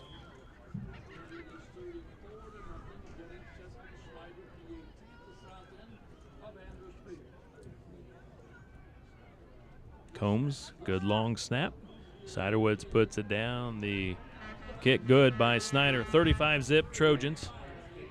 Numbers for Max Norris, 13 carries, 166 yards. He's averaging 12.8 per carry and 3 touchdowns. Again, 12.8 per carry. Maybe they were just backing up. He told them to intentionally get penalties so that he would be farther out and could bump up his stats. Kevin, do you think that's what they're doing? Not for sure what, but he's been incredible. And, I mean, last week Center Grove was up at halftime, I think, 49-0. This week, 35-0, and very impressive both offensively and defensively so far in the elements here. And like Coach Moore talked about at the start of the game, you know, both teams are playing in it. You just got to be mentally strong, mentally tough, and not let that affect what you're doing, and just concentrate on playing Center Grove football, and they've done that exactly in the first half.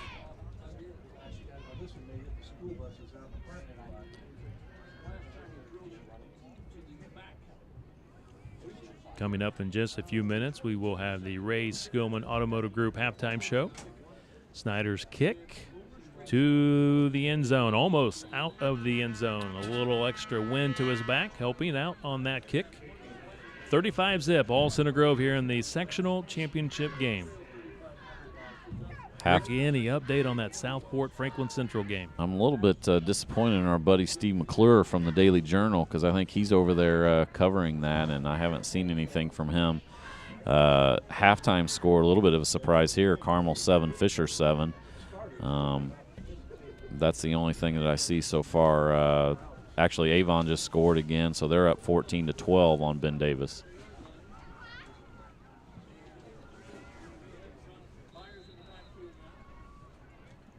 Byers takes the handoff, up the gut running.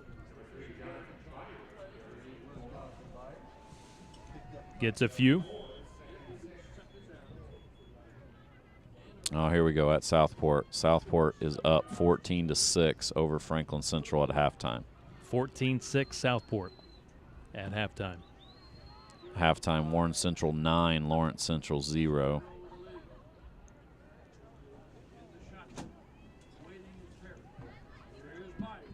Byers takes the handoff. He is swarmed at the 25-yard line. Gets a difficult 1 yard. Just not able to open up the holes tonight, this Columbus North front line. Trojans defensively, again, just great team speed and strength. Coach Moore typically will put a lot of his team speed on defense. Yeah, I was interested to see how Mitchell Burton would do against Center Grove's front four and those linebackers as well, and how the line for Columbus North would block. And right now Center Grove's defense has been fantastic. Another 3rd and 5, and Burton's going to come up short and bring up 4th and 3. Probably causing another punt for Columbus North. Yeah, punting unit running onto the field, but again, last punt didn't go so well, trying to punt into this wind. Just a difficult situation for Columbus North. Can't really move the football to pick up the first down. They're at 4th and 3, and again, just not a situation that's ideal at all to punt into the wind and the rain. They're probably going to let this wind all the way down to get timeout with about 25 seconds to go to try to prevent Center Grove from scoring another touchdown. Coach Bless calls a timeout with about a second left on the play clock, stops the game clock with 24 seconds. Trying to leave very little time for the Center Grove Trojans.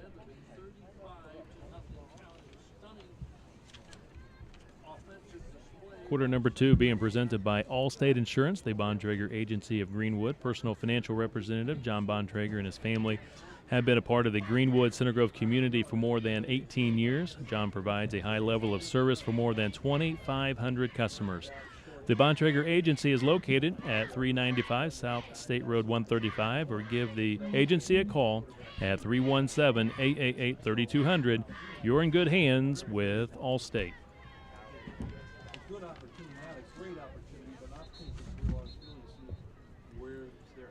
And here is the half. Essex averaging 37 yards per punt coming into tonight's game. Had some good ones early in the game with the win, but obviously just a real chore here now trying to punt into the wind. So we'll see what they'll do on 4th and 3.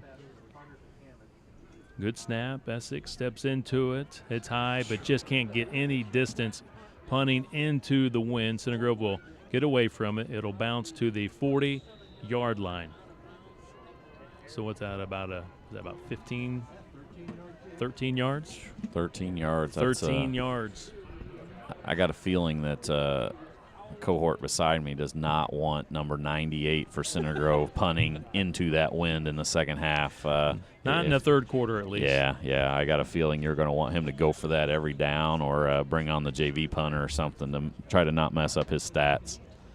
Center Grove appears to set up, to take a knee.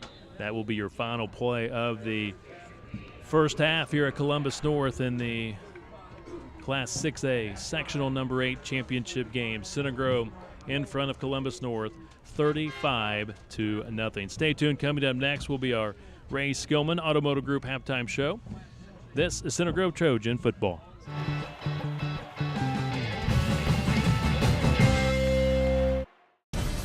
For just 2% of a typical school's budget, high school sports give us plenty of energy and excitement. For just 2%, they also give us young people whose leadership and commitment to excellence will pay big dividends in our community for years to come. 2%. That's one investment we can all feel good about. High school sports. Pure spirit, pure sport, pure launching pad for life.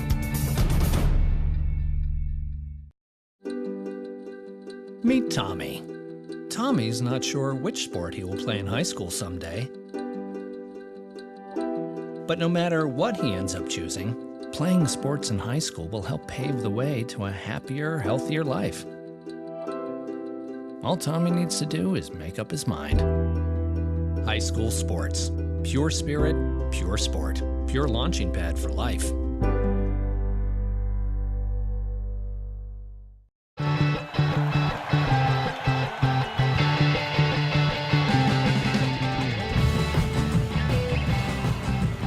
Welcome back to Columbus North High School Sectional Championship at stake tonight. The Center Grove Trojans with a brilliant opening 2 quarters, leading the Bulldogs of Columbus North 35-0. We welcome you to the Ray Skillman Automotive Group halftime show. Ray Skillman, a proud supporter of Center Grove Trojan football. Ray Skillman, where we stack them deep and sell them cheap.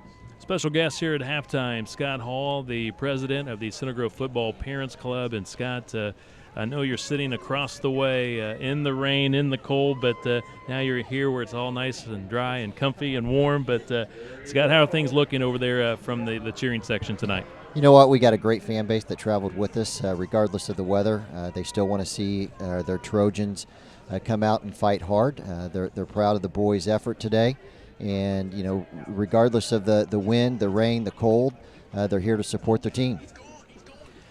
And the Center Grove Trojans, Scott, looked very impressive here in the opening half. I know Coach Moore obviously was happy with the win last week against New Albany, but was looking for the team to be a little crisper tonight, to do a little better job with the execution. And for the most part, we've seen that here tonight in the first half. Yeah, I think that he was worried coming off of a 2-week fall break and how the boys would respond. The practices this week were a little lackadaisical according to him, but he's a perfectionist and always wants things to be better. But I think the boys have come out and they've responded very well. I think they've taken control of the game, and I think that they're playing it their way. Scott, a big event tomorrow. It's going to be the Center Grove Craft Fair, and the proceeds benefit the Center Grove Football Parents Club. I know there's been a lot of work from a lot of different people to put this together, but this is going to be one big event tomorrow starting at 8:30 in the morning and runs until 4. Yeah, that's right. It's a one-day event, but the preparation for the event actually is a year-long preparation. We've had a group of ladies that have been working behind the scenes for several months now. They've put in a tremendous amount of work. It all comes to a head tomorrow, as you said, at 8:30. It is our biggest fundraiser of the year. It's going to be the biggest that we've ever had. There's 280 different vendors at the craft fair tomorrow, second only to the State Fairgrounds craft fair that they have. So it's a big event. We're excited for tomorrow.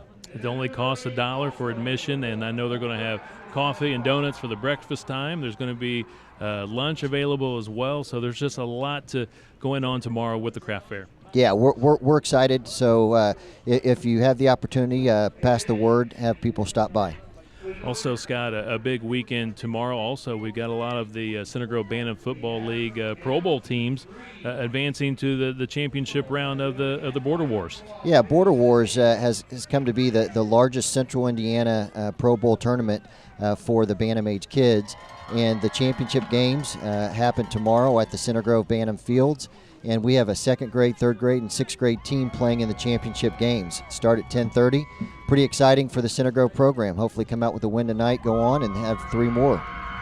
Also, the Center Grove Junior Trojans will play in the state championship on Sunday. 4 o'clock is the scheduled kickoff time at Ray Skillman Stadium at the high school. And we're going to be there with the live video webcast of that game. It'll be against the Hamilton Southeastern Fishers team, but it's always exciting to see the Junior Trojans get to the state championship. Those boys have done a great job. They've grown together all year long. They've only had 1 loss, and throughout the year they just continue to get better, which is what the coaches always hope, and they're ready to go out and compete and hopefully win a state championship. It'll be the first one that we've done in the last, I think we won one in 2009. But I could be wrong on that exact date. But I think we've won 3 total. Yeah, we've won 3 total, but it'll be the last time we played, I think, was. Yeah. And Scott, again, I mentioned at the top of our interview, you are the president of the Center Grove Football Parents Club, and I know you've got a lot of volunteers that help you with the board, and it's a working board, and you guys do so much for this season. A lot of people don't quite understand what the Parents Club function might be versus the Gridiron Club. Again, you're here to help Coach Moore and this year's football team with a lot of different needs, but maybe explain that a little bit more, a little bit better than I did. Yeah, so the difference between Parents Club and Gridiron is pretty simple. We focus on this year's team and what's needed for this year's team. We feed the boys. We have a group of people that volunteer to do a variety of different things. One is to feed the boys on Fridays, give them snacks every day before practice because they go through a long school day. They also prepare meals, like when the boys leave here today, they'll have sandwiches and drinks ready for them as they get on the bus. So a lot goes into that. We have people that are dedicated to help, buy spiritware that we sell and raise money for. And we also give the boys clothes throughout the year as well. You see them wearing rain gear out there tonight. That's a luxury that not a lot of teams get. We raise money for stuff like that as well. As where the Gridiron Club, they're more dedicated for the long-term success of the program. If the coaches need, gear to be on the sidelines, if they need new communication gear for the booth and down on the sidelines, they buy things like that.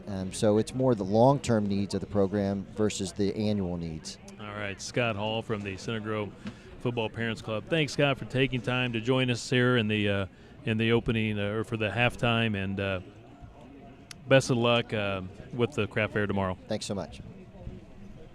Scott Hall, everyone, gracious enough to join us. I don't think you mind getting out of the rain for just a little bit into the warm, comfy confines of the press box again. Really nice press box here tonight here at Columbus North. It's a couple of years old. They've done a great job. Really nice facility. The football field in great shape, and press box, again, about a couple of years old. They've redone it, and it's just fantastic. And now we'll chat with Aaron Holt just for a few minutes. And Aaron, welcome to the where it's sunny and 74 inside and no rain inside the press box, as you are very, very wet. But give us a sense of what it's like on that far side in the Center Grove cheering section. Well, let me just say I've never been happier to be here with you at halftime. Yeah, I get a lot of friends at halftime. What's it like? It's horrible. It's very wet, very cold, very windy. But you know what? We're having a good time over there for the weather and everything. We have a really good crowd that showed up tonight. And we've executed kind of what you and I were talking about earlier on the phone, what was going to happen today, and they've executed about as good as they could. Yeah, you talked to Coach Moore on the pregame show, and first thing he said, you cannot let the elements, the wind, the rain, be a distraction.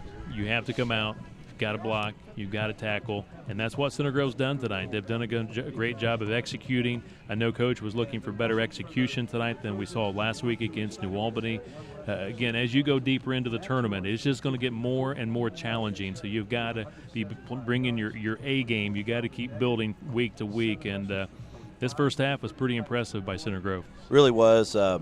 I'm sure he'll still find a handful of things that he'll be very picky on and things that we obviously need to improve upon. But, God, it sure is fun watching Max Norris, isn't it? I mean, he is just he's one of those guys that they'll still be talking about years from now.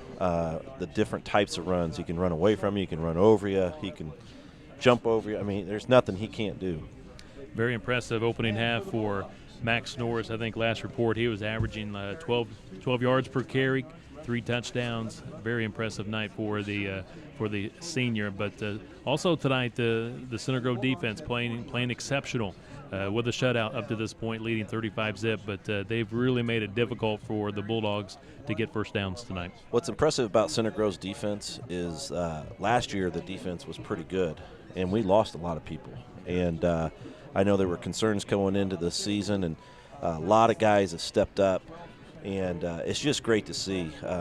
It seems like every game it's someone different, and multiple guys during those games that are getting those plays made, and it sure has been fun to watch throughout this year.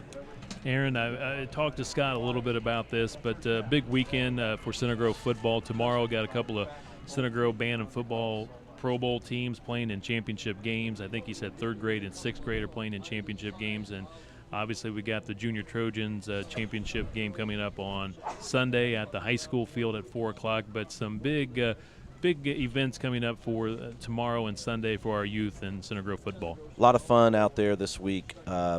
If you guys are listening out there and you have nothing to do tomorrow, please go out to the Bantam Fields. We actually have the 2nd graders, 3rd graders, and 6th graders playing in the championship. Each one of them have a really good, true shot of winning it.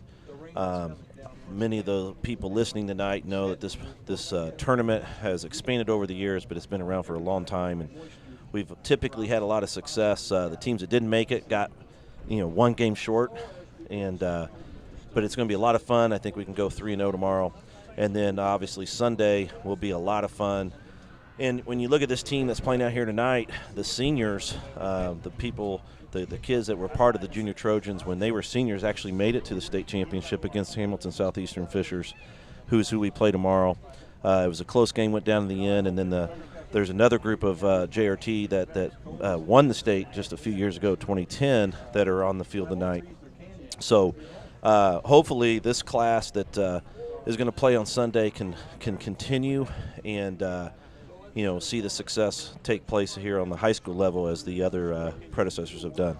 Aaron, the Trojans take care of business here in the second half. They will move on to the regional championship next Friday night. They will return back home at Ray Skillman Stadium to play the winner between Southport and Franklin Central. We just want to encourage all the fans listening tonight. Hopefully we'll see much better weather next Friday night and see a big turnout of fans at Ray Skillman next Friday night for the regional. You know, we need it.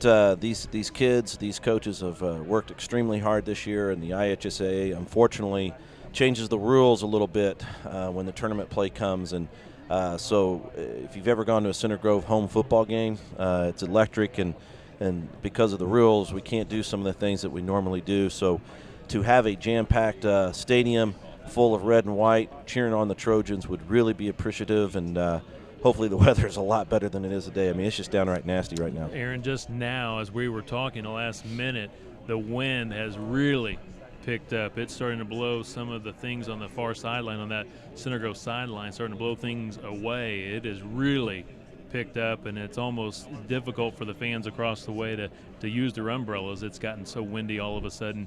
It's coming from the north, blowing to the south, and it's just pretty unbearable conditions at this point. Again, we're at halftime. Center Grove in front, 35-0 over Columbus North, and just stick with the run game. Center Grove's been very effective with the run game. I think we'll just see a lot of Max Norris, Titus McCoy, maybe some of the Holt boys. They've been running the ball well tonight. Yeah, Coach isn't going to change up too many things. I would imagine that the starters will get maybe a series or two, and then it won't be long before they start pulling them out. And a lot of kids will get an opportunity tonight, and it'll be fun to watch. And hopefully everybody can dry off, get warm on the ride home. Aaron, thanks for the time here at halftime. Have a great weekend. Fantastic. We'll see you this weekend. Thanks again. Right. Aaron Holt, everyone, from the Center Grove Gridiron Club, joining us here at halftime. We're a couple of minutes before we get the second half underway. The Center Grove Trojans lead at 35-0 over the Columbus North Bulldogs here in the Class 6A Sectional Number 8 championship game. Center Grove trying to make it a four-peat, 4 straight sectional titles. If so, that'll be the first time in school history the Trojans have been able to do that. And you kind of look back through the years as Rick Embry rejoins me. Rick, you talk about the four-peat. Max Norris, a senior this year, did play as a freshman, so he got some minutes and played quite a bit his freshman year. So you could say Max Norris has been a big part of all 4 of the tournament runs for the Center Grove Trojans the past 4 years. Well, just an incredible accomplishment for those kids, and like Coach Moore and Aaron were talking about in the pregame, being able to be the first class that goes 4 years in high school and win the sectional every year is a huge accomplishment for the kids. But you know, it's all because of the program and the tradition that Coach Moore's built over the years. And you talked about at halftime here that you've got 3 Bantam League teams playing in the Border Wars Championship, the 2nd grade, the 3rd grade, and the 6th grade. Other 2 teams got beat in the semifinals, 3rd and 4th grade, and then the 5th grade and the 4th grade, and then the Junior Trojans team is playing for a state title tomorrow. So, I mean, that all, and it's interesting when you talk to the other coaches. I saw some comments from Coach Bless this morning about the fact that the kids are running the wing tee from the time they're 2nd grade on, and it just makes a huge difference because every one of these kids knows how to run that offense from the time that they're 6, 7 years old, and just a huge testament to Coach Moore and the program, and that's what it is. It's a program that he's built over his 15 years here and he's seeing the fruits of his labors by dominating this sectional championship game. Both teams returning to the football field, so that will conclude our Ray Skillman Automotive Group halftime show. Ray Skillman, where we stack them deep and sell them cheap. Center Grove in front, 35-0. Hey, we took a little informal poll here, Kevin, to see if we could do a running clock in the second half like we did last week and make that second half last 27 minutes like it did last week. I don't think we got that passed, but Bo and Jamie are going to continue to talk to the officials and see if we can make that happen. Actually, I'm sure the officials would be fine with that as well, and a lot of these players on both sides.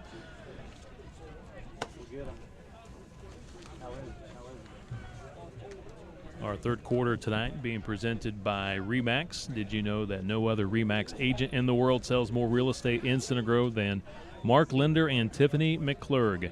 With the Linder McClurg team, year after year, they consistently rank in the top 50 of nearly 5,000 agents in the Metro Indy market. Mark Linder and Tiffany McClurg would like to say thank you for making them the #1 RE/MAX team in Center Grove.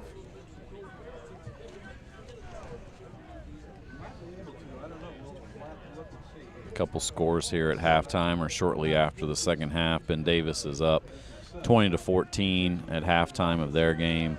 Carmel and Fishers were tied at 7 at half. Carmel has scored in the third quarter to go up 14-7 early in the third quarter.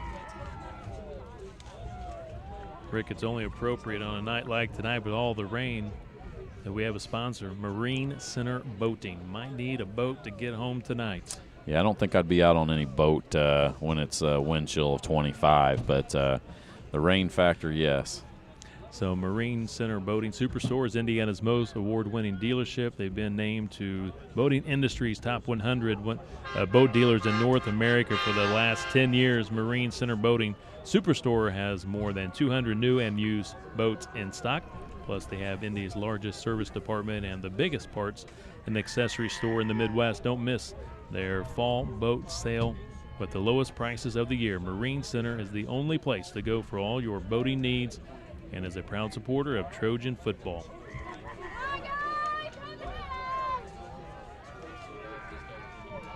We talk about it every week, but the thing you always worry about is when you have such a big lead is making sure everyone stays healthy, and especially when you look at the conditions tonight out here, you want to make sure that if you do have your starters in, you're going to have them in shortly. You want to make sure they all stretch out, get loose, and nobody gets hurt as you hopefully have 3 more games left to play in the season. Center Grove looking to stay perfect on Halloween night.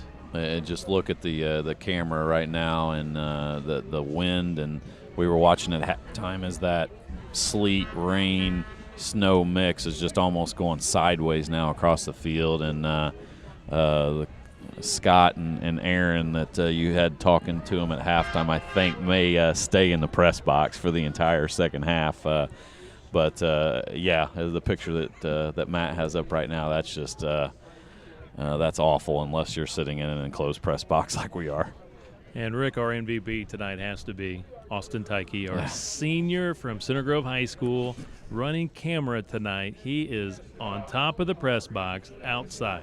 So he is our MVP tonight. Yeah, he did come in to warm up a little bit at halftime, but I think is there any rumor that he's tethered to the top of the roof up there?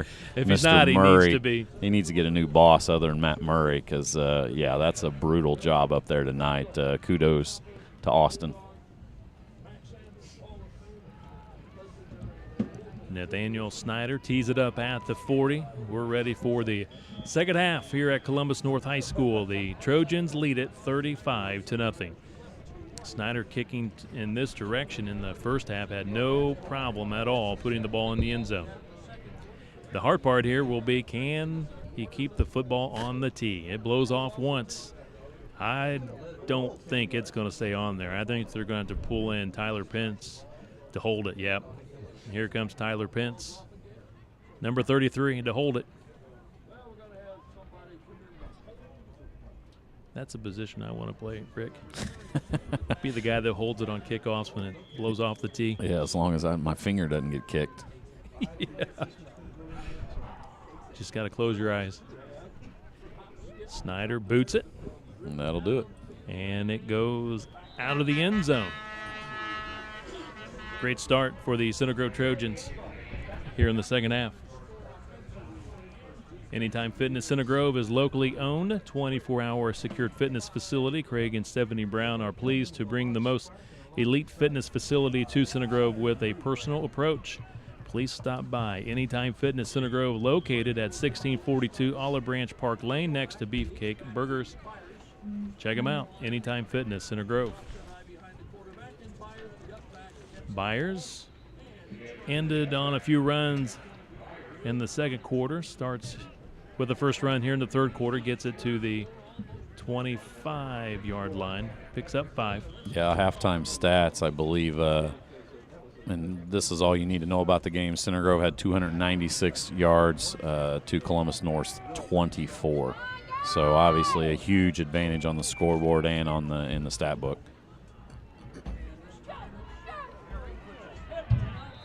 Not much there. No. Trojans defensively just so stout.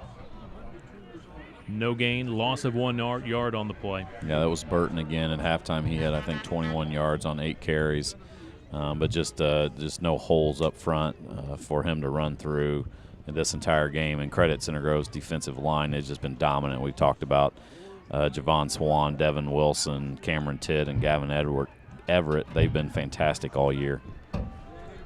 On 3rd and 6, they try to run it outside a yard, and that's about it. Punting unit once again for Coach Bless and the Bulldogs. Essex struggled to punt into the win in the second quarter, and he'll have to do it again here in the third. Yeah, it looked like there was a little bit of a hole right there, but Jackson Sodrell did a good job of coming out from his outside linebacker position to make a good, sure tackle on Burton and prevent a first down. Hensley will set up at his own 47-yard line. Again, the Trojans have had some difficulty with the punts tonight. Again, that's just because of the wind and the rain. And now Essex may have got that one partially blocked. Oh. He struggled with the handle of the football. It goes to the 42-yard line. Yeah, that almost looked like they ran past the punt on that one.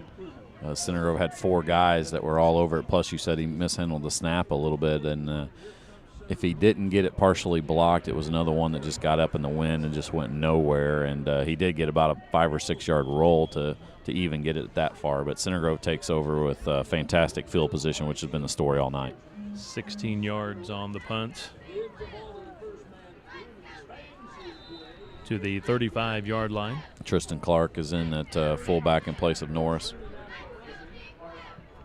A good run by Tristan, and Tristan did a good job last week. I think he had over 70 yards rushing last week in the second half.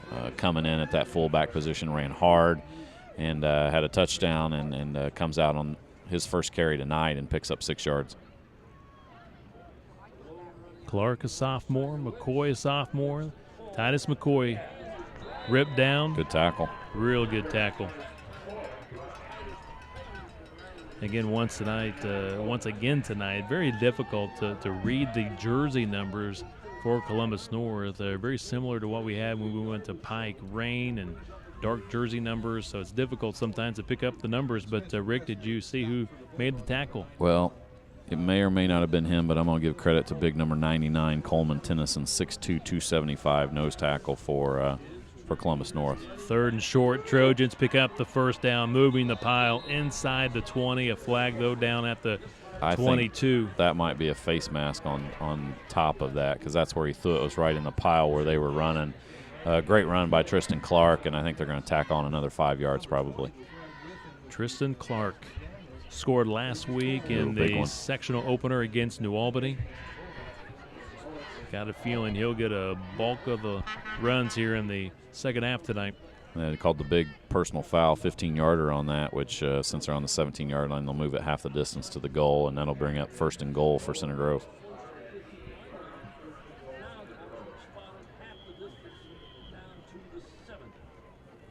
Ball inside the 10 at the, looks like 6-yard line. 1st and goal at the 6.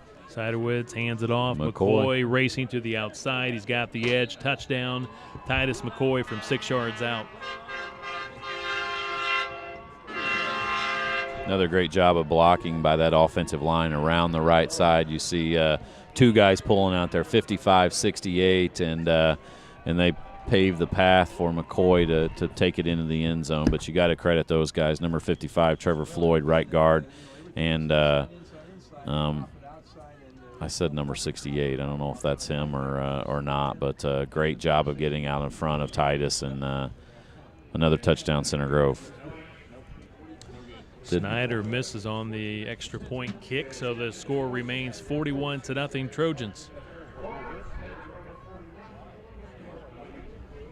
McCoy walked into the end zone there to pick up his second touchdown of the game, and once again, I mean, it's kind of like a broken record all night. Center Grove's just had fantastic field position, and that's all caused by the defense getting stop after stop and causing punts. And unfortunately for Columbus North, they've had to punt into the wind since the first quarter, and they have yet to get the ball on the side of the 50-yard line. And with Center Grove giving them a short field, it's very dangerous, and they've been productive. And and move the ball at will all night.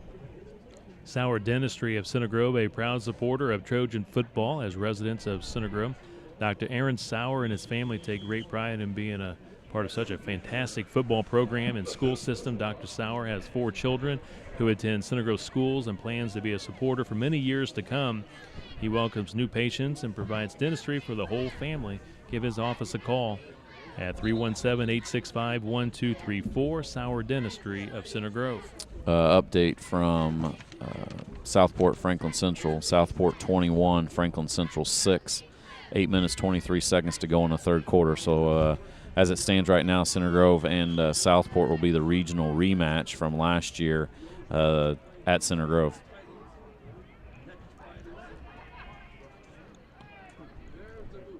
Snyder's kick to the end zone for another touchback with 8:46 to play in the third. 41-0 Trojans.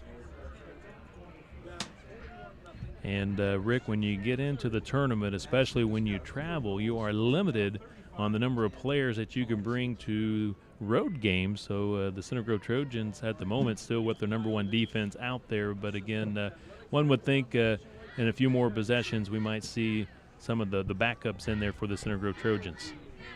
A lot of times, a rule of thumb sometimes with coaches, you play through 3 quarters with your first unit and then bring in your subs for that final quarter. Yeah, I think they had on offense most of their starters still in, with the exception of Max Norris. But I would expect to start seeing sprinkling of backups in. Kind of looks like the most popular place on the sideline right now, Kevin, is those 2 portable heaters that Mike Duke brought in last night, and I'm sure they're going to be continue to be popular throughout this half. A couple of yards for the Bulldogs. Try to get outside on the toss. Center Grove pursuing strong to the football, taking down Burton. That's my Cole Fresher coming in from the safety position with the big hit. They've tried that pitch several times today to Burton, and just been no room for him to run at all. Another yard. 3rd and long. Yeah, 1 yard for Burton. Yeah, they've had a lot of 3rd and longs tonight against the Center Grove defense. 7:30 to play here in the third quarter. Right up the gut running. Center Grove stacking up the running back at the 25. He's going to be 5 yards shy of the first down. Another punt. 3 and out for the Bulldogs.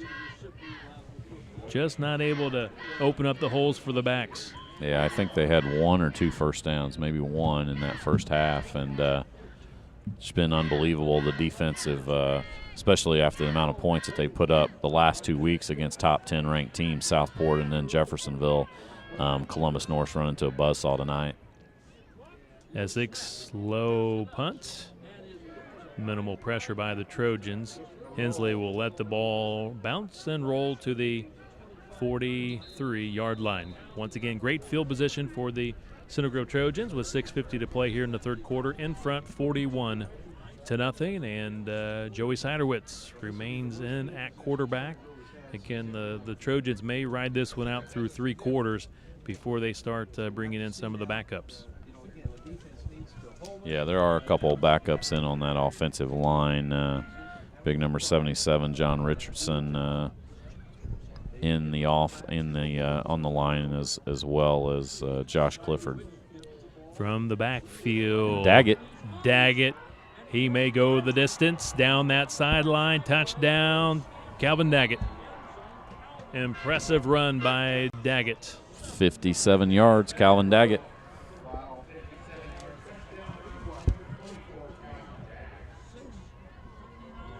Daggett's first score of the night. Great to see that from the senior after he was lost for a couple of weeks, Rick, due to a separated shoulder. Came back after missing a couple of weeks, and boy, that looked like the old Calvin Daggett. Man, he hit that hole and he was gone. I mean, he made one little move on the safety and got in the secondary, and he was gone. You're right. It looked like he shot out of a cannon right there, and another big play by Center Grove, and tacked on the extra point, 48-0. Snyder's kick is good. Pat Kendall, Farmers Insurance, a proud supporter of Center Grove Trojan football. As your personal agent, Pat Kendall believes in keeping you informed and aware of Farmers Insurance products. It is his mission to help you develop the right plans to meet your insurance needs. Through dedication, knowledge, and a tireless work ethic, Pat Kendall will be the agent that his customers want to send their friends and families to. Contact Pat Kendall of Farmers Insurance at 317-888-0001.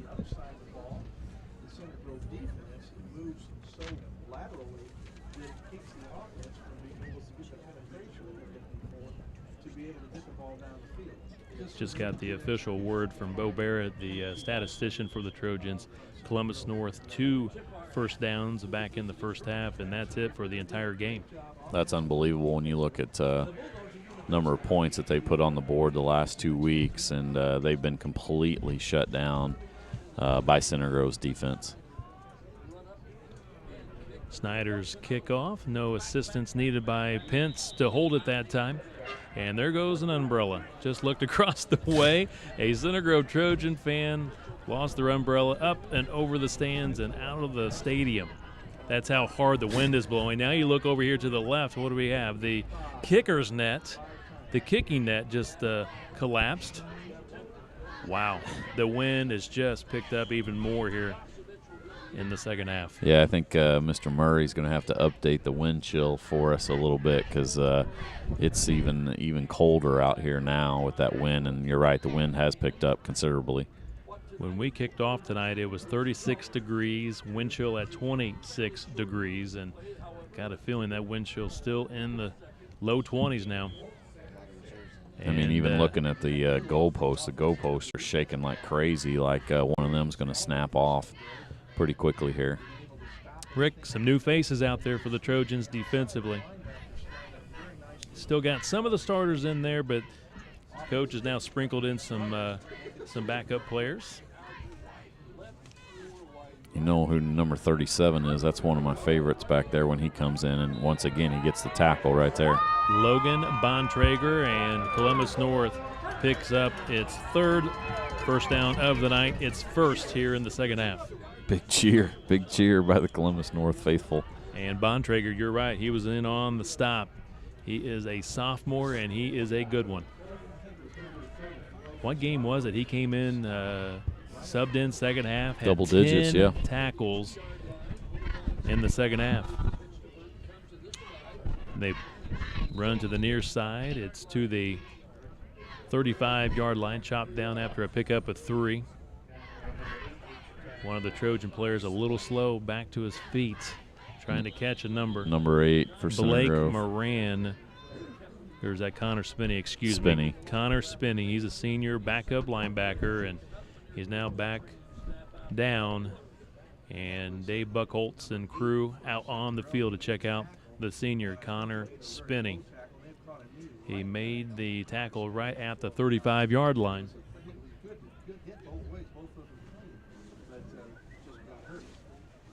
So, yeah, I think he just tackled low and a little shaken up, but he's going off on his own. Under his own power, always a good sign. Connor Spinney runs to the Center Grove sideline. 5:23 to play, third quarter. Center Grove 48-0 over Columbus North.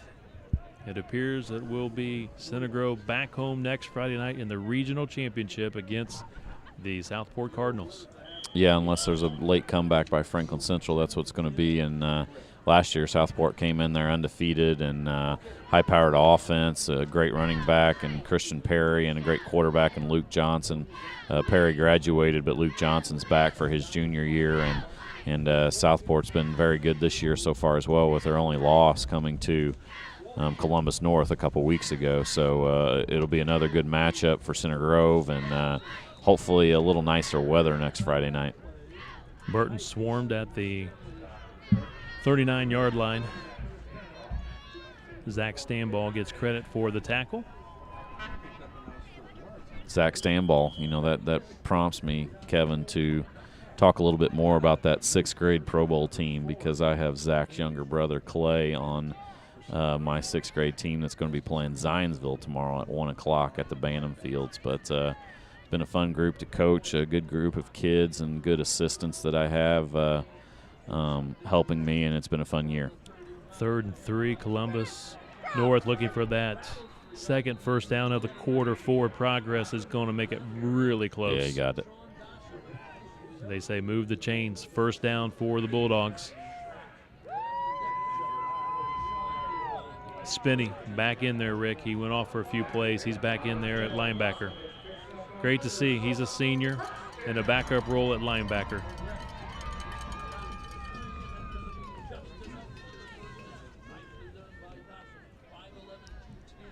Sophomore Zach Wells here on the right side of the line at defensive end. Number 91, Sam Pratt on the line as well. He's a junior. Burton trying to get outside, ripped to the turf. Kind of a corkscrew tackle by the Trojans. I think number 44 for Center Grove was the one that made that tackle. 45. And that's going to be Dan Root. Sophomore at 6'2", 190-pound defensive end. Doing a good job containing that far sideline. 3:15 and counting, third quarter.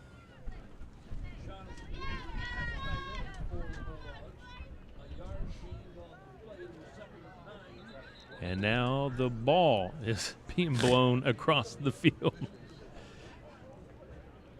That's how gusty it is.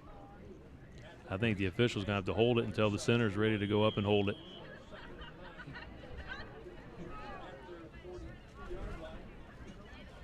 Ball at the Columbus North 43. As long as that clock continues to run, Kevin, I don't care where the ball goes.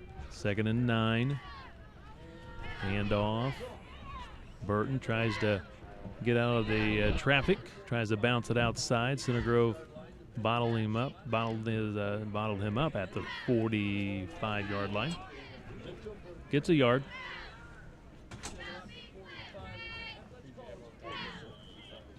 Third and long for Columbus North. Root appeared to be in on the stop once again for the Trojans.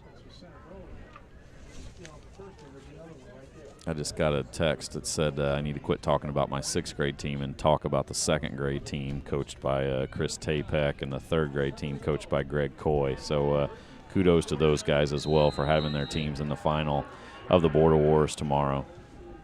Got to share the wealth, share the love. Zach Wells with a nice tackle here on the edge. The defensive end's doing a great job rooting Wells. Yeah, good job by the backup defense here, not allowing any run space right there. It looks like Columbus North's going to go for it on 4th down on their own 46-yard line. Bailey Bennett, sophomore linebacker, number 4, in on the tackle as well. They need 6 yards for the first down. High formation. Hand off to the tailback, and they get him right at the line of scrimmage, maybe a yard, and that's it. So a turnover on downs. Well done by the Center Grove reserves, forcing the turnover on downs. And now we'll see some new faces here on offense for the Trojans.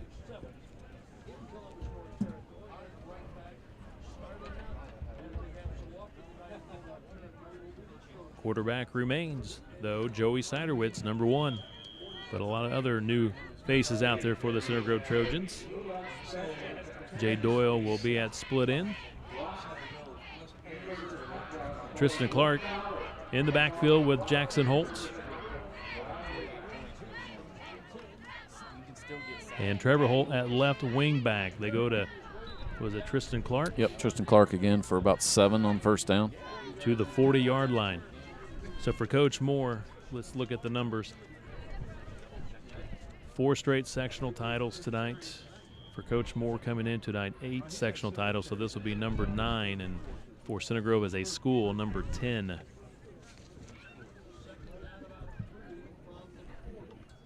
On 2nd and 3, back to Tristan Clark. Nothing fancy, straight ahead running. He is so strong. To the 35-yard line, first down Trojans. You get 4 or 5 yards a pop. You don't have to do anything fancy, just straight up the middle, and credit the offensive line for creating enough space and Tristan Clark for hitting that hole hard and he's running hard again like he did last week, and that's nice to see. Center Grove with this win tonight will win their 10th straight sectional game. Jackson Holt, great speed. He really accelerated around the edge, gets it inside the 30. Yeah, he took the ball in a jet around the left side, and you're right, Kevin. A big burst there, got through the hole and picked up a good yardage on first down. That will be the end. Yeah, into the third quarter. Another fine performance in that quarter by the Trojans on both sides of the ball, leading 48-0 here in the sectional number 8 championship game in Class 6A. We'll take a break. This is Center Grove Trojan football.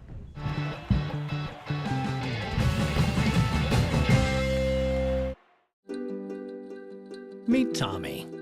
Tommy's not sure which sport he will play in high school someday. But no matter what he ends up choosing, playing sports in high school will help pave the way to a happier, healthier life. All Tommy needs to do is make up his mind. High school sports. Pure spirit, pure sport. Pure launching pad for life.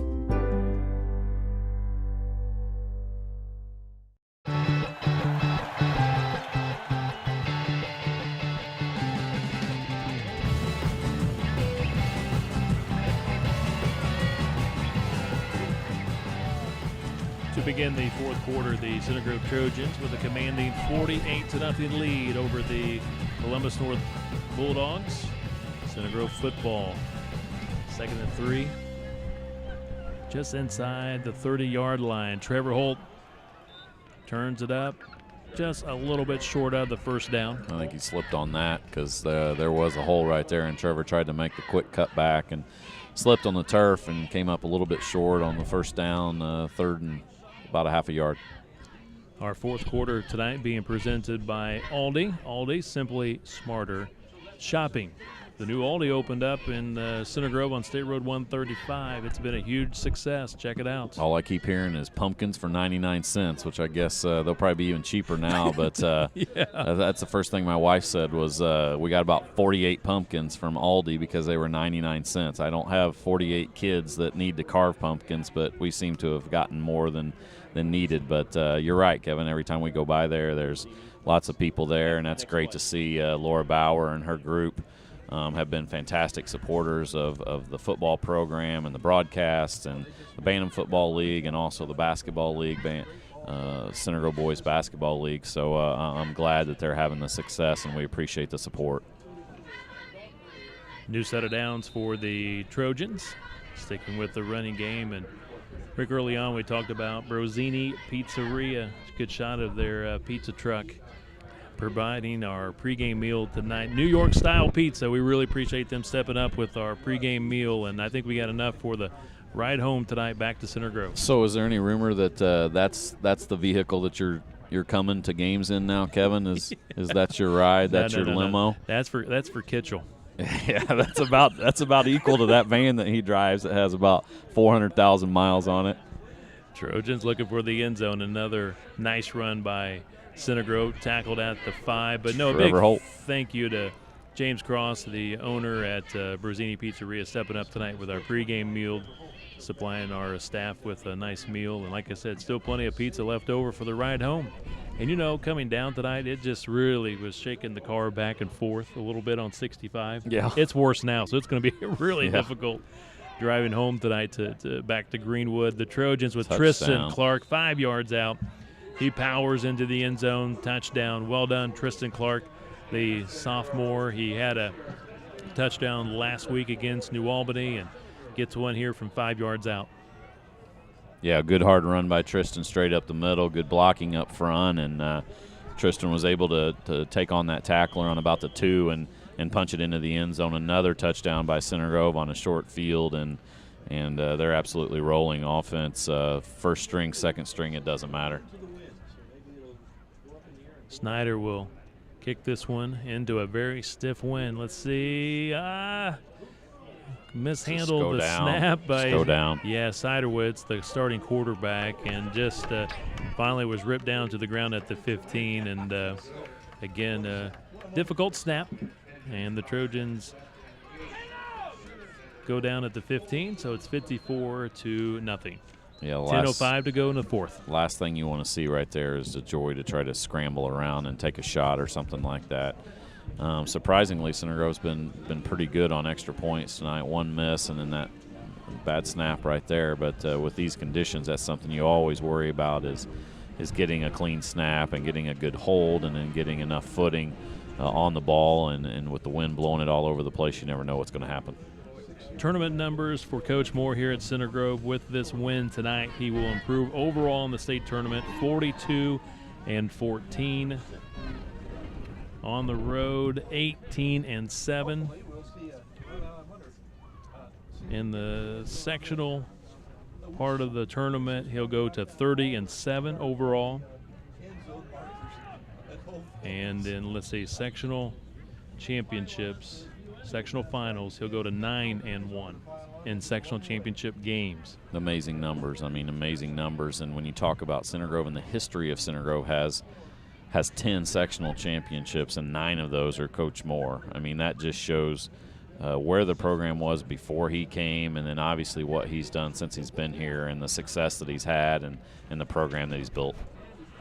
Sky kick by Snyder. It bounces. Did it get out of bounds? Yeah. I believe Luckily it got out of them, bounds. That ball just kept going backwards and backwards, and luckily for Columbus North, that ball kicked out of bounds, or Center Grove might have recovered it.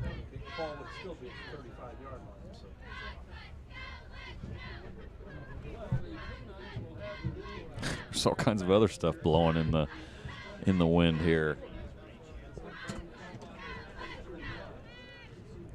When you see the cows start flying, Rick, you know it's time to go home. Like I'm watching Twister. Cows or pigs? That would be down if I was in the hometown of in Posey County, Kevin. You never know what you're going to see. From the deep south. We're south tonight, but not quite to the deep south. Is that what you're trying to say? Yep.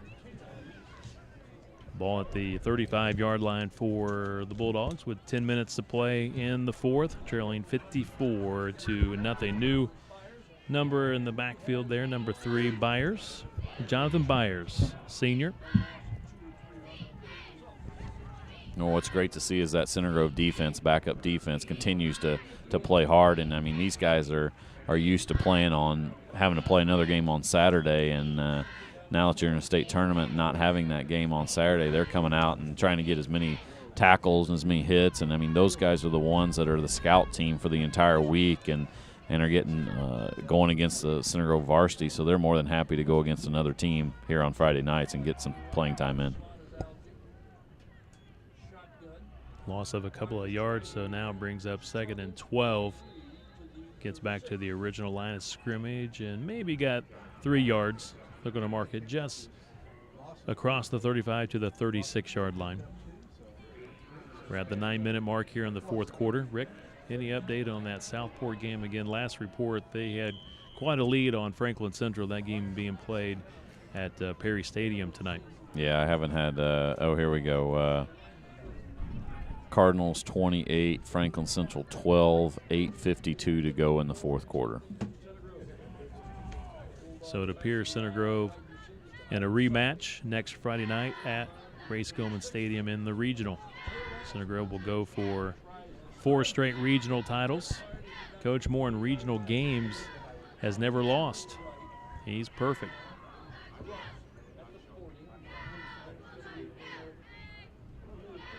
Bulldogs get it to the 40, 4th and 5. Well, you knew we were going to play in Ray-Skillman Stadium, no matter against Franklin Central, Southport, or Center Grove. We're going to play in Ray-Skillman Stadium. So it's the following week, Semi-State. No matter what happens, Center Grove will be on the road, either to Warren, to Ben Davis, to Avon, or to Lawrence Central.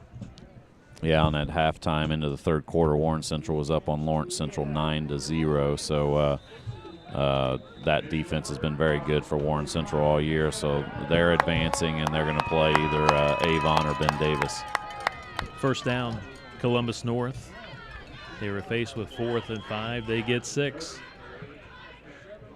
Hey, give credit to this Bulldog team. Still fighting, still playing hard. No quit in this Columbus North program. Yeah, and that's a credit to the head coach. I mean, Coach Bless, and obviously not how he wanted it to go, but they continue to work hard and fight through the end. Another nice run for the Bulldogs to the 46-yard line, a couple of yards short of the first down. Bontrager, I think, with the big hit at the end of the play. Yes, he did. He brings I could hear the lumber. crunch. Yep. I hear the crunch all the way up here in the press box. We're going to be seeing a lot of that kid over the next couple years back there at safety. Kind of reminds me of 26 that we had back there last year that is playing on Saturdays now out at Army, Mr. Ackerman. He brings that same power and punch and nose for the ball. Burton, first down to the 41-yard line. Spot that ball and start the clock, Kevin. 6:41 to play in the fourth.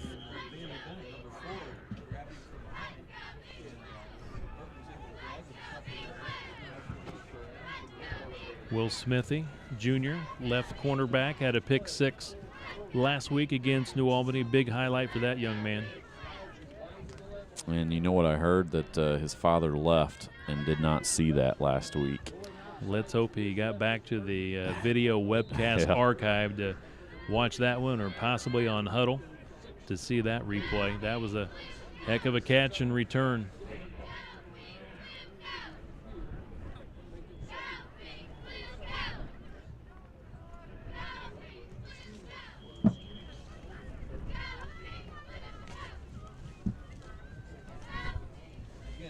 Center Grove now 3-0 Halloween nights. Center Grove back in 2008 beat Bloomington South in the sectional semifinals. Beautiful night. It was Halloween, and Rick, I was placed on top of the press box outside for the broadcast, and thankfully we did not have a night like tonight. There's absolutely no way I could survive in these conditions to do a broadcast with the wind and the rain and the cold. But back in 08, beautiful night. Center Grove won big, and of course won that sectional, then went down to Castle in the Mud Bowl, grass field, Bermuda turf, and it was absolutely muddy as can be, and Luke Swift just was able to skate right through the defenders and score time after time that night. He did so well on the mud. Some runners can handle the muddy, wet conditions, and Swift was one of those, and he scored at least 3 times. And I remember Mappus, he's a great wrestler for the Trojans. He played defensive end, had 3 to 4 sacks that night by bear crawling back to the quarterback. It was so effective. The guys were trying to stay up high and would lose their footing and balance. He would bear crawl back to the quarterback and just wrap him up around the legs and take him down. So those were the big moments I remember from that 08 regional championship down at Castle. I remember listening to that game that night, and I remember your call and just the talking about the conditions and everything else down there, but what a special team that was, and obviously a couple weeks later they were able to get a state championship and a miraculous comeback, but just a great all-around team that 2018. Love to see this year's Trojan team make another run, get back to the state championship. They've been there twice, the Trojans. Back in 2000, lost to Penn 21-zip, and of course the state championship against Carmel in 08. So it'd be great to see Coach Moore and the Trojans go back to Lucas Oil again and give it another shot at a state championship. Center Grove's a different team now from where they were in the first 4 weeks of the season. You're absolutely right, Kevin, and I think they've been a little bit overlooked in the later part of the year because they haven't played as good of teams, other than Cathedral in that last game of the regular season. But I really think they should have good success next week against Southport. It'll be a tough game there, but then they get back into that familiar position in the semi-state, which they've been several times over the past few years, and whether that's Warren, whether that's that's Ben Davis, whether that's Avon. I mean, all three of those teams are very good, but Center Grove is really clicking on offense with Norris and with Joey Siderwitz throwing the ball to Hensley, Titus McCoy in the backfield as well. Those guys are clicking on all cylinders on the offense, and then obviously the defense has been fantastic tonight and last week and continues to get better and improve, and that's what you want going into the regional and beyond parts of the state tournament. Last week, New Albany scored as time expired. With about a half a second to go, they snapped it. To snap that shutout last week. Let's see what Columbus North can come up with. Still plenty of time in this one with 3.5 minutes, and the Trojans missed the running back in the backfield. He gets it to the 19-yard line. 3:20 and counting, fourth quarter.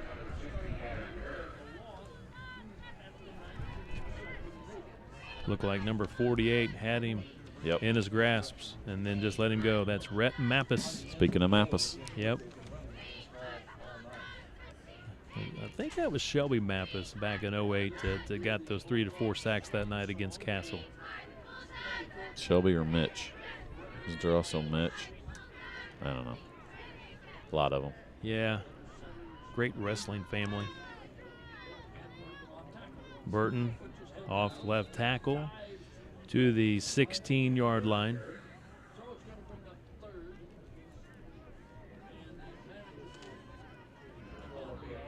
Again, we want to encourage everyone to take time tomorrow to visit the Center Grove Craft Fair at Center Grove High School. A great fundraiser for the Center Grove Football Parents Club. A lot of work by a lot of different volunteers putting that together. It's by far the largest fundraiser for the Parents Club. So it should be a great event.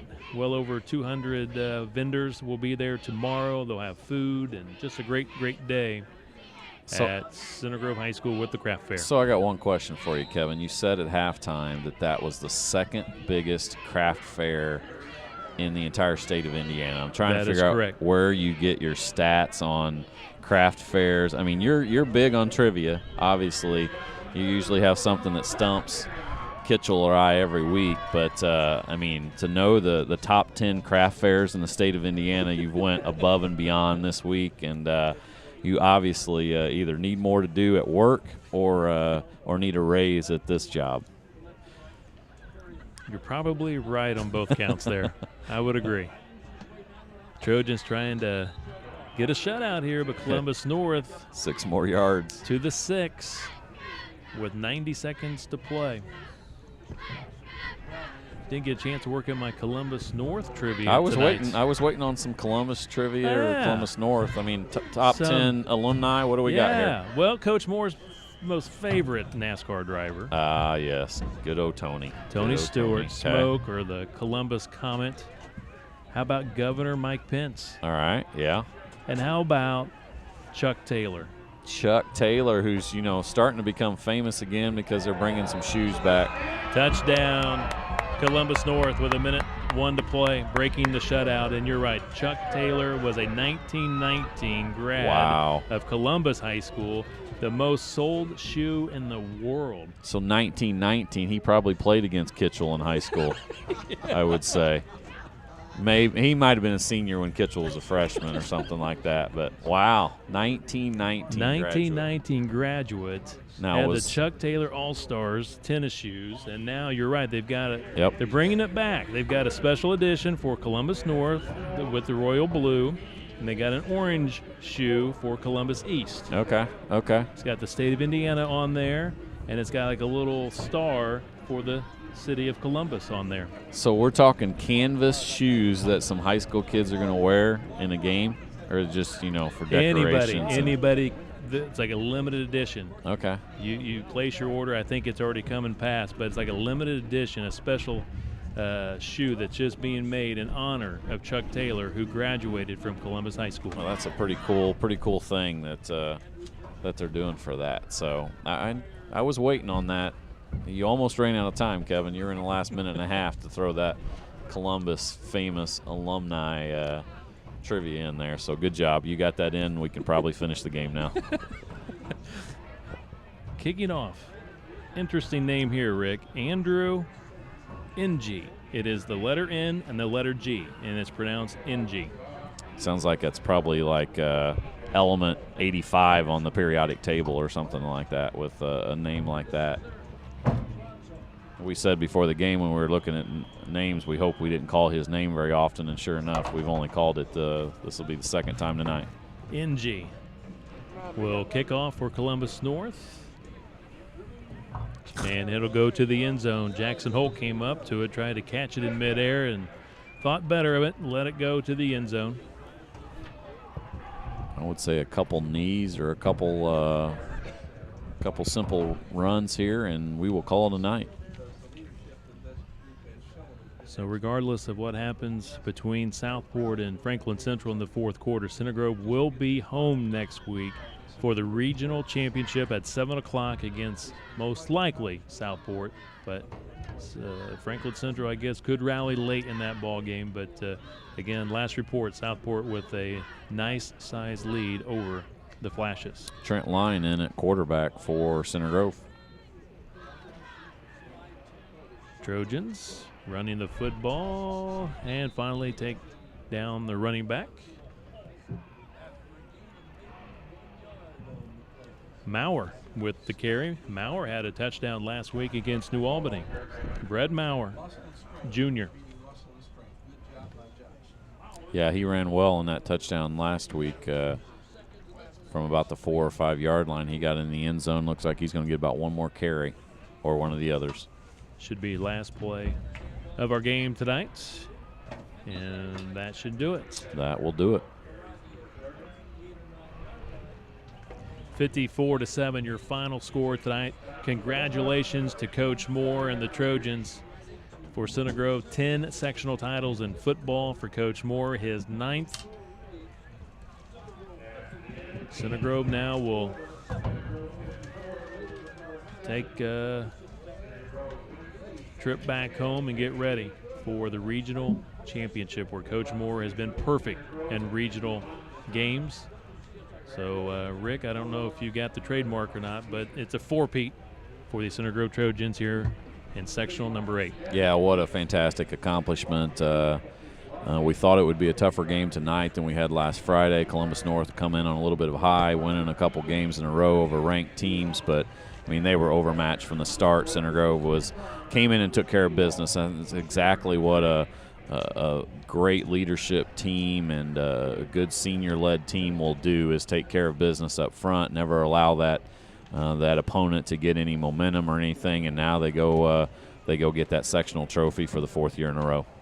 Rick, we'll keep it here for just a few moments more, and then we'll call it a night from Columbus North so we can get our camera operator off the top of the press box, and Austin Tyke. Again, great job, Austin, tonight. You're our MVP, battling the elements, bringing all of our fans and viewers the great pictures tonight of this sectional championship game down here in Columbus. But, Rick, across the way, we see the celebration beginning for the Center Grove Trojans. Again, the four-peat, if you will. 4 straight sectional titles, first time in school history.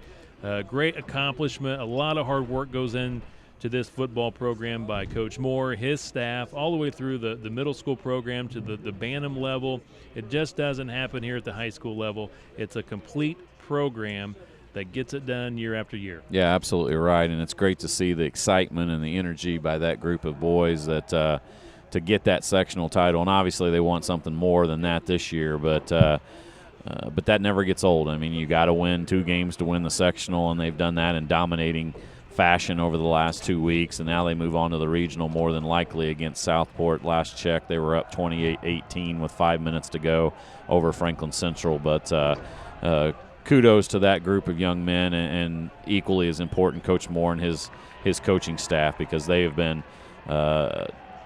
unbelievable finish to the year after being 1-3 and kind of getting a few people doubting and wondering what's going on, and now you look up and they've won 7 straight and head into the regional round after a dominating performance tonight.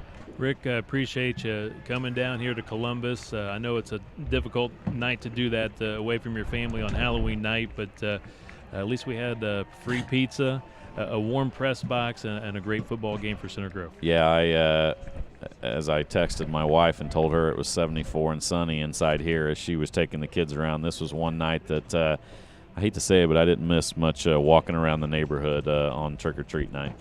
Rick, good luck tomorrow with your Pro Bowl championship game. Also to all the Pro Bowl teams playing tomorrow. Thank you, Kevin. And also Junior Trojans, best of luck to them coming up on Sunday as they play in the state championship on Sunday at Ray Skillman Stadium. Tonight's game was produced by Center Grove Gridiron Productions, New Vibe Creative, and CenterGroveSportsNetwork.com. The executive director is Aaron Holt. The executive producer, Matt Murray. Production assistant and camera operator tonight are MVP, Austin Tyke. And also statisticians, Bo Barrett and Jamie Smith. Special thanks to Center Grove Athletic Director John Zwitt and head football coach Eric Moore, along with the Columbus North head coach Tim Bless for their help with tonight's broadcast. Once again, Center Grove sectional champs. Final score 54-7 over the Bulldogs. Center Grove now 8-3 on the season. The Bulldogs conclude the season at 5-6. The Trojans will host the regional championship either against Southport or Franklin Central next Friday night at Ray Skillman Stadium. Until then, this is Kevin Conrad for Rick Embry saying good night, everyone, from Columbus North High School.